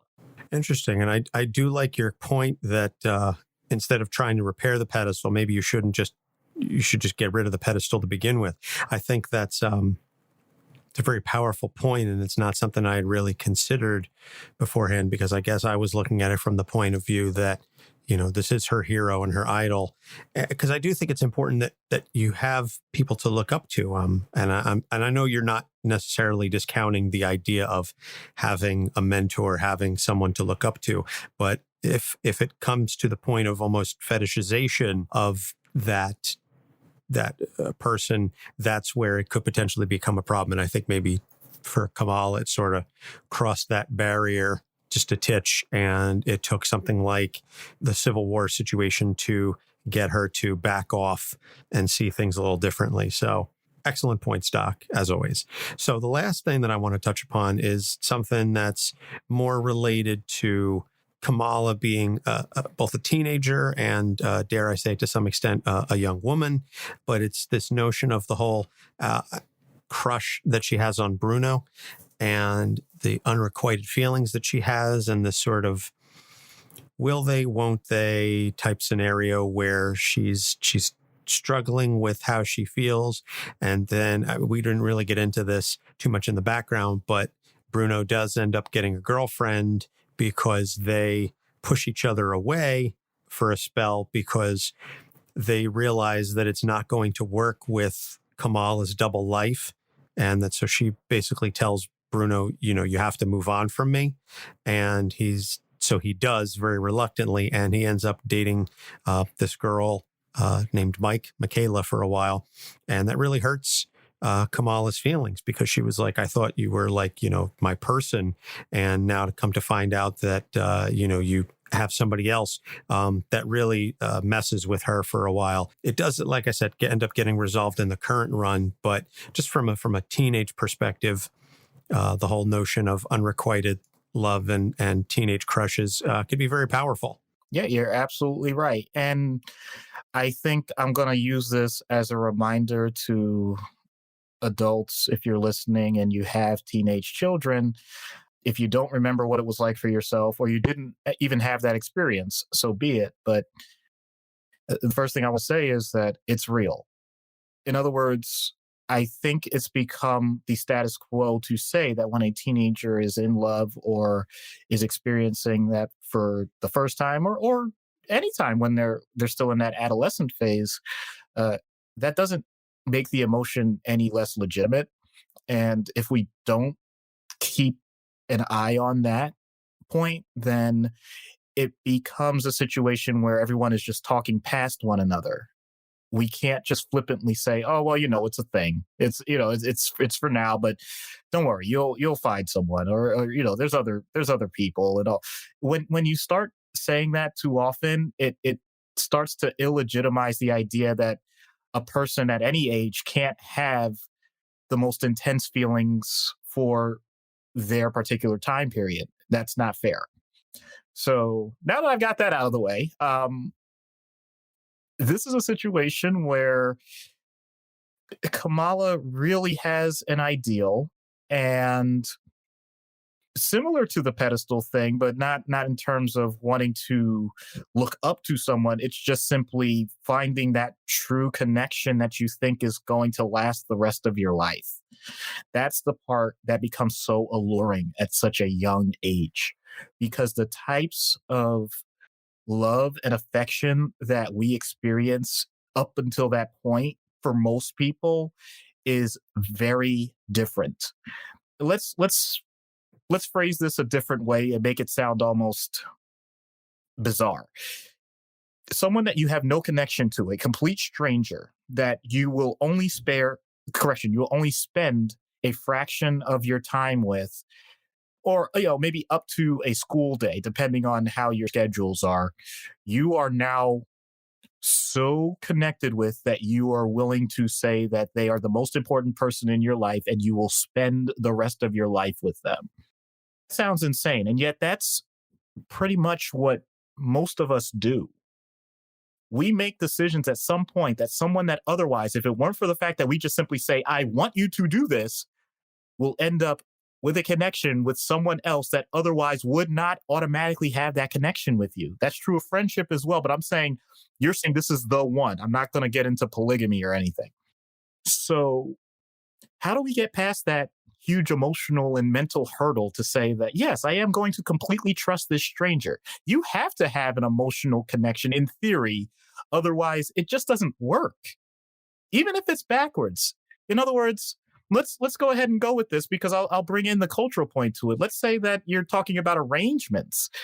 Even in that case, just about every culture that does that points out, well, the whole point is you get so familiar with the person that you do start to develop that type of connection and recognize it as a positive, because otherwise it's just really creepy. So she's young enough where she's allowing herself to have that experience, and provided that there is that physical connection, and with teenagers, that is a humongous thing, then everything else actually sounds really simple. Like, why wouldn't I go ahead and spend my time with the person that is producing this feeling for me? So then the next hurdle, and we've discussed this in previous episodes, is what happens after that initial endorphin rush fades? Or what if only one person got that endorphin rush? The other person wanted the endorphin rush, but it never happened. Now we have the awkward conversation. Wow, I don't know if I want to continue trying with this, but I don't know anything else, so I don't know if I want to do this again. So now our brain tricks us. It tricks us into saying, because I had this positive experience with this one person in terms of the emotion involved, either that's going to be the only one I ever have, in which case I have to stick with that person, or the pain when it goes away is so bad that there's nothing worth it. I apologize. I said that so clumsily. It's not worth it to go through all of that again. All of this points to what some people have referred to as the greatest love story of all time. We were talking about this just before recording, about Romeo and Juliet. And Anthony, believe me, you could say it. I'll say it too. That's just total bunk. The idea that is the world's greatest love story, I think it actually is the perfect example of how teenage love is. It can be absolutely wrong. But like I said, not to lose sight of that very first point, the emotion is real, but the consequences don't have to be terminal. And so teenagers may or may not know the difference, and that's where they they definitely need other older, and I'll dare say it, wiser people to remind them of that. But I'm also going to go ahead and I'm going to acknowledge, how many teenagers do we know that stuck together for years and years and end up getting married and end up having children and end up living the rest of their lives together? I see it plenty of times. I hope I'm experiencing it, to be blunt. So from that standpoint, I'm not going to knock teenage love. I'm not going to knock the crushes, but I am going to acknowledge they may be temporary. And if they're temporary, don't let them be the end. Well said. I'm not going to comment more about that because I know that we are trying not to divulge too much of our personal lives in here, but I know at the very least, you and I know of at least one couple that we went to high school with that's still married and still together, possibly more. But at least one of them comes off the top of my head. So In any case, all good stuff. So we're going to take a quick break, plug a couple of shows, and then we come back. We're going to get into treatment. So stay tuned. We'll be right back. Hi, this is Jimmy from the podcast Talk Me Into, the show where my co-host Dan, Jeff, and I talk each other, and maybe even you, into liking what we like. Here's a little taste of our show. I need another episode. Whoa, my God. I was not expecting this. It claps too. It does. It do clap. It's a proper bop. Jeff and Jimmy, did I talk you into liking spoilers? No. If you feel so inclined, you can listen to our show every Tuesday. Find us in every podcasting app and follow us on Twitter at TalkMeInto.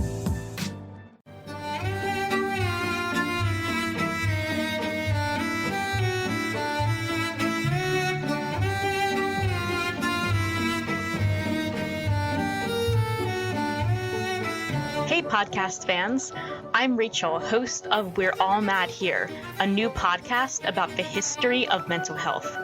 Do you love history? Do you love creepy stories of abandoned hospitals? How about questionable medical procedures? We're covering it all. Not only will we sneak around in old asylums, we'll talk about the patients that stayed there and what their lives were like. We're covering disorders, cures, and living life with mental illness. So come join us on We're All Mad here at allmadpod.com, because the history of mental illness is insane.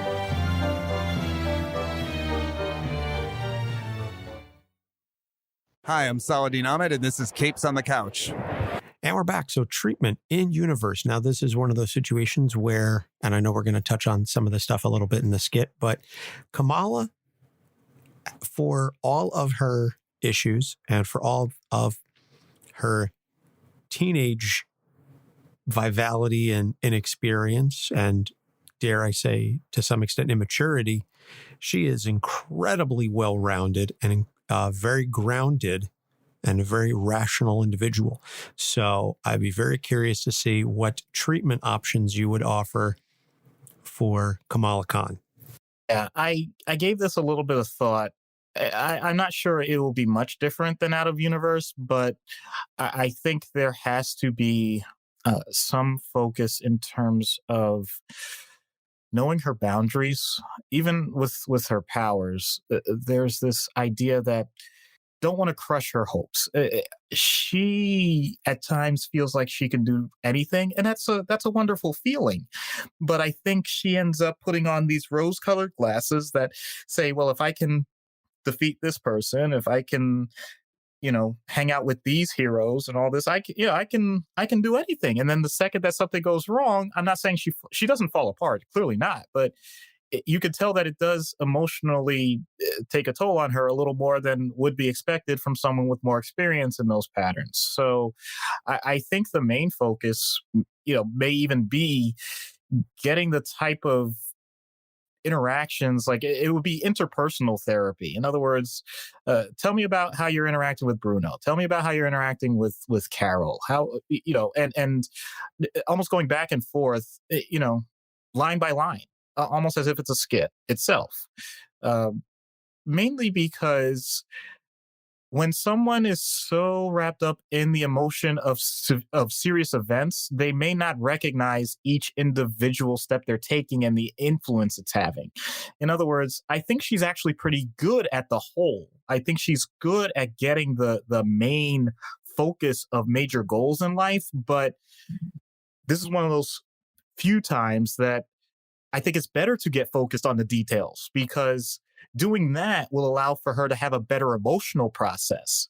Because what's happening is things are building up. And at the end, it's like, oh my God, what happened? And how she feels, while she might be able to process it a little bit at a time in the moment, so that it doesn't end up in this big, these big events that she has to make these drastic changes. So it sounds more dramatic than it needs to be, and I would like to limit that somewhat. And I think the types of characters that she's dealing with would support that. So I don't think there would be that much conflict per se. If anything, I would say the biggest conflict would be with her parents. But even that, especially now with the most recent issues, I mean, it sounds like these are things that can be worked out. Kamala comes across as what I like to refer to as the worried well. And I don't mean that as an insult. What I mean is it's the type of thing where a person is clearly, if no one intervened, like if a mental health professional didn't intervene, would Kamala's life be okay? And there's a very good chance I would say yes. But that doesn't mean it can't be better. And that doesn't mean that we can't help. So if she seeks out the help, that's fine. She's not in a situation where I would think to myself, oh, she needs to be in a hospital. She needs to do this or that. So I wouldn't focus on that. It would be, as I've said so many times, what can we do to make you an even greater hero than what you are? And I don't have any major gimmicks with it. I don't have any super strange techniques for in-universe. So, maybe it's just a little bland for that sake. Maybe I'm more of the break in between the action, but that's okay. Sometimes that's really what a person needs. Okay. All right. Yeah, like I said, I was very curious how you were going to address all of the issues. And speaking on everything that's been going on with her parents, It is better in the newer stuff, but it is still certainly not, I would say, completely resolved. They are still very much worried about her and obviously concerned for their daughter, who is going out and risking her life on a almost nightly basis. And I mean, that's just a parental thing that, certainly you and I as parents can certainly appreciate, even if our kids don't have superpowers, that you don't want them going out and risking their lives on a regular basis, because there does exist a legitimate possibility that they won't come home. And as a parent, that is a terrifying thought. So out of universe, then, what would the equivalent be? I suppose you've got child of immigrants, a young teenage girl dealing with the strictures of religion and parenting and boy troubles, not to be sexist or pedantic about it, but that's essentially what she's dealing with, is boy troubles, trying to fit in, all of the teenage stuff. And so I know you alluded to it earlier. You don't want to say to them, well, that's okay, you're going to get over it, because that's being incredibly dismissive. But how do you give them the benefit of the experience that they don't have and won't be able to gain for many, many years without forcing it on them? Yeah, the biggest thing here for teenagers is figuring out what their language is. And no, I'm not referring to like immigrants and different languages. What I'm referring to is, what exactly is it that the person uses either as a coping or defense mechanism, and really tapping into that. So teenage years have the capacity of being some of the most creative times in a person's life. So it's often where people are still trying to find what it is that's going to work for them, even as an adult. It can be a matter of music. It can be other art. It can be writing. It can be athletics, whatever it is. You have to tap into that language. So for someone like Kamala, let's kind of translate it where, she's kind of a school, she's basically I like to call them the hybrid. In other words, it's clear that she's smart enough to hang with the nerds, but athletic enough that she can relate to the jocks. So on one hand, in this case, someone like Bruno, I'm really stretching it, I know, but I want to make sure that it's relevant to real life. So someone like Bruno clearly is not a superhero. So he's more on, much more in the regular kid, possible nerd category. But meanwhile, the people that Kamala looks up to outside of this are all athletes and stuff, but she has such a strict religious family. And as a female in in a Islamic household, depending on what sport she's doing, it could be highly frowned upon, to the point of saying, short of forbidding, because they still let her do it because she's young enough and they think it's just a phase. So that's all incredibly realistic. To be blunt, that's pretty much realistic in exactly where we live. So from that standpoint, all of those things, it's a matter of, as I already said, okay, well, what is it that you do? What I need to know is, what do you do when you're alone? Because I know what you do with your family, because you feel like you have to kind of rebel. So you play up all of the sports and stuff. And I know you want to make sure that you have this relationship with this guy that you really have this crush on. So you talk about what books you like and how smart you are. But what do you do when no one's watching? That's the important stuff. Not that the other things aren't important. It's just that that's the therapy part. That's the part that's going to unlock how your emotions process dealing with these things all at once.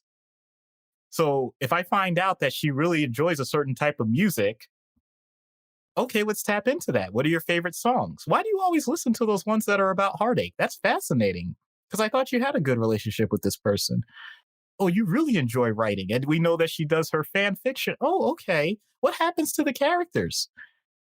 It's amazing. It seems like you always end with one female getting beat up by another more dominant female over someone that you say that you sounds a lot like your former potential boyfriend.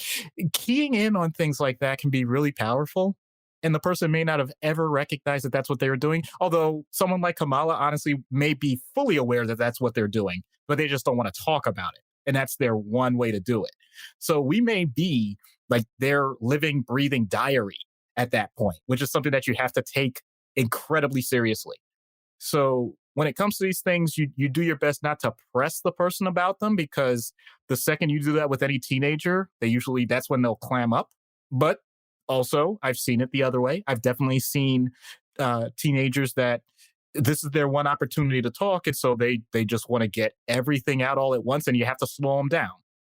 Either way, you meet them where they are, you find their language, and you do your best, because no one's perfect at it, but you learn how to speak it and translate it so that they're going to have a more smooth, positive, emotional experience during turmoil. So let's talk about why you have Lizzo on repeat.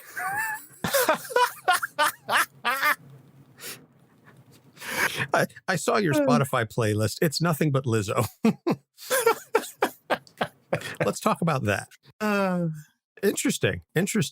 Yeah, I do think it is obviously important to discuss, to talk with kids about meeting them where they are. And I think that's to some extent what it is that you're getting at with the out of universe treatment is meeting them where they are and saying, okay, what's going on right now? And then how much of this are you willing to divulge to me versus trying to, I don't want to say pry it out, but you get what I'm saying.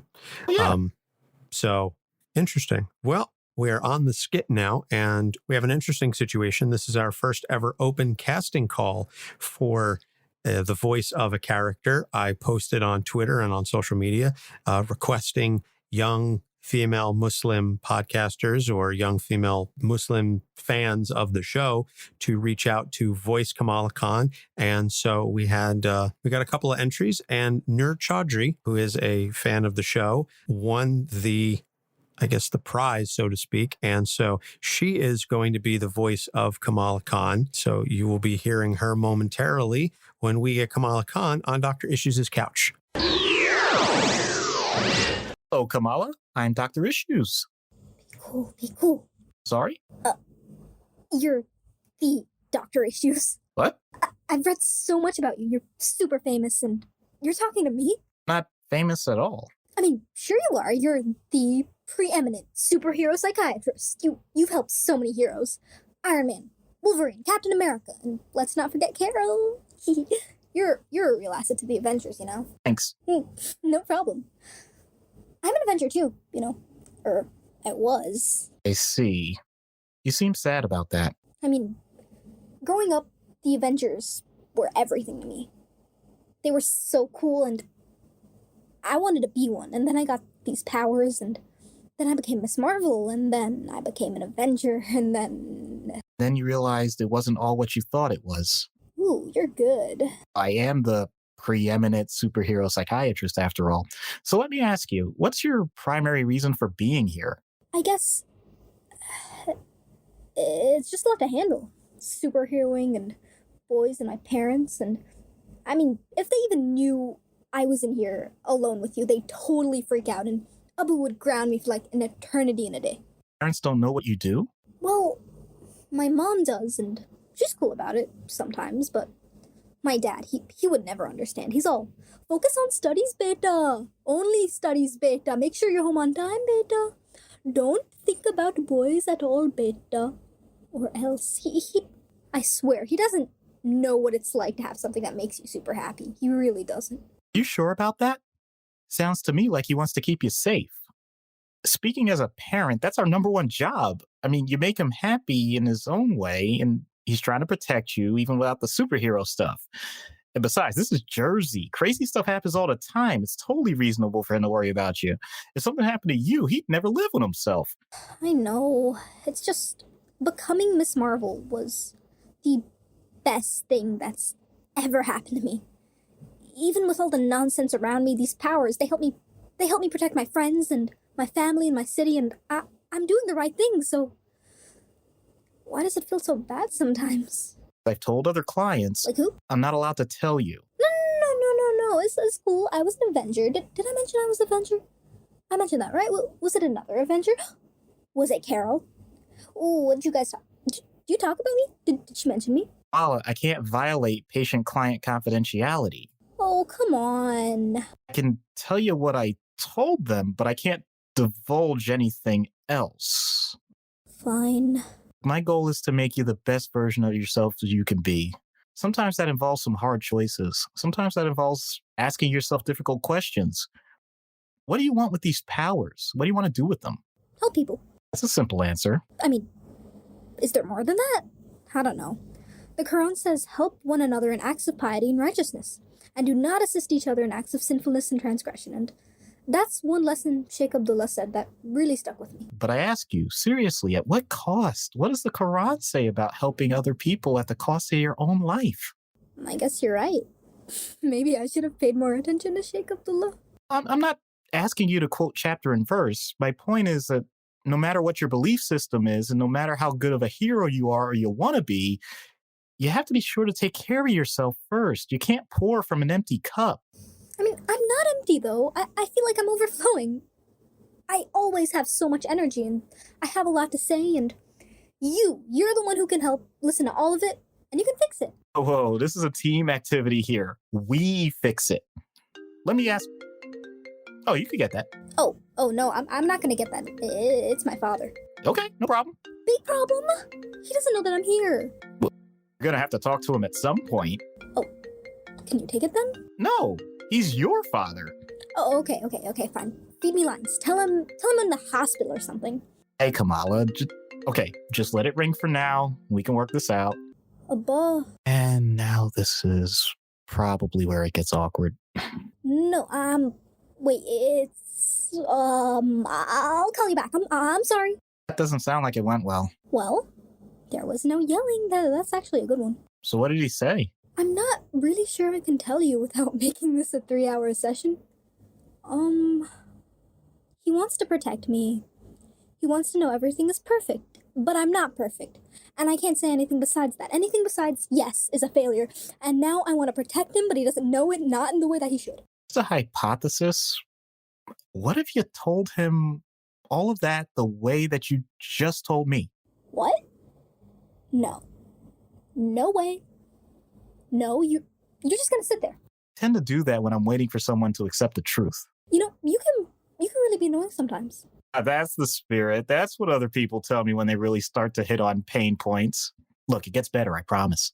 Okay, that's not as reassuring as you think, but I mean, whatever. What's good enough for the Avengers is good enough for me. I like to call it the messy middle. It's where you find a balance between the uncomfortable topics in your life and the positive feelings that happen on the other side. Does that mean I get to roleplay and beat up somebody?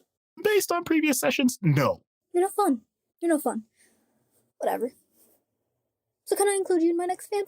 Sure, as long as I don't die. Okay, consider it done. As a matter of fact, I'll send you an advance copy before I post it to freakingcool.com. Thanks, just what I always wanted. Then everyone will know how good you are, and you'll get more clients. Oh, goody. Well, I think that went well.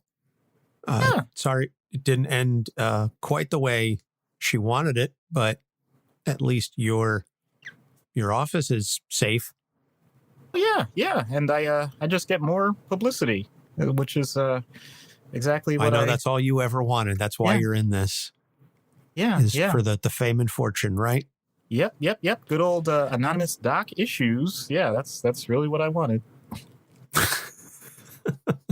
So that's going to just about wrap it up for this episode. So coming up in the next couple of weeks, we've got Secret Identities, Shredder from Ninja Turtles, and Dick Grayson. We are holding off on the Natasha Romanoff episode because, as Marvel announced the other day, that they are postponing the release of the Black Widow movie to November on account of the coronavirus situation.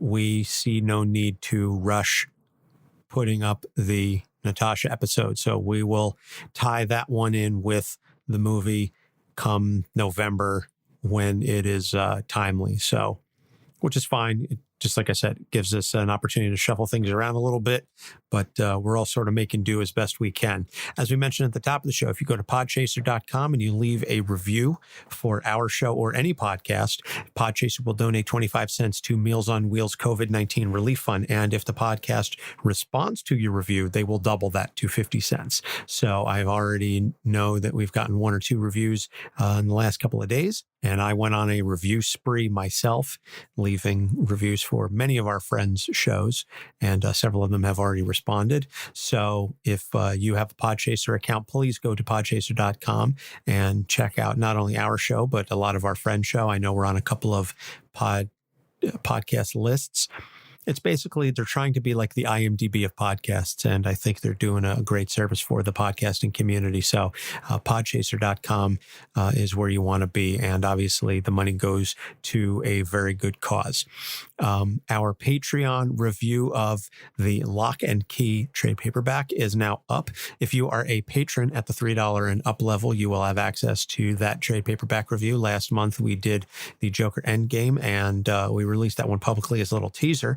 And now moving forward, all of our reviews will be for patrons only. Our lucky patrons who will not be paying for the month of April because we are waiving all of the fees. And that was inspired by our friends over at the Perfect Package podcast show. So Chad and Dave, thank you so much for inspiring that move. And I know that Into the Night, the Moon Knight podcast, has been so inspired by our move. So I want to make sure we give full credit to Chad and Dave. They were the ones who started this off, at least as far as I'm aware. I don't know if they got that idea from anybody else, but kudos on them. I know that we will be making, or at least I will be making an appearance on the show at some point in the not too distant future. Doc, you and I are also, as of the time that this episode is out, we will have just recorded a guest spot on the Guardians MH podcast, our fellow Mental Health Avengers. So that's awesome to know, and looking forward to, well, as of recording this episode, we haven't done it yet, but looking forward to talking Mega Man will be the character that we're talking about. So I'm going to go, as soon as we're done with this, I'm going to go play some Legacy Collection to refresh my brain on the Blue Bomber. Yeah, that really makes sense. Yeah. So that's going to about do it for the show. As always, you can find us on all of social medias at Capes on the Couch. We are basically everywhere on all of the podcatching platforms. And if you listen to us on a platform that allows you to like, rate, and review, like Podchaser or Stitcher or Apple Podcasts, please do so. And if you send us a screen cap of that rating and email it to us at capesonthecouch@gmail.com along with your physical address, we will send you a sticker. And I reached out to our TeePublic store asking about wholesale of stickers. I'm not really sure if they got the email. I don't know what's going on with their manufacturing on account of the coronavirus. I do know, however, that we are very close. Doc and I are finalizing the design for our next shirt, our next logo. So it is real. It is a thing. And we will be finalizing those details very, very shortly. So stay tuned. And as soon as that goes live on our TeePublic store, we will let you know. So Doc, anything you want to add before we head out? No, just it's a beautiful thing when teenagers really learn how to navigate life without absolutely destroying everything in their path. And that is not as sarcastic as it sounds. Excellent point. So thank you so much for Doc Issues. I'm Anthony Sitko. Thanks for listening. We will see you next week. Capes on the Couch podcast is for entertainment purposes only. Dr. Issues is a psychiatrist, but he is not your psychiatrist and does not have knowledge of your individual situation. For any personal mental health concerns, please consult your own healthcare providers. For medical emergencies, please call 911 or the designated number in your area immediately. Remember that you are not alone and help is out there.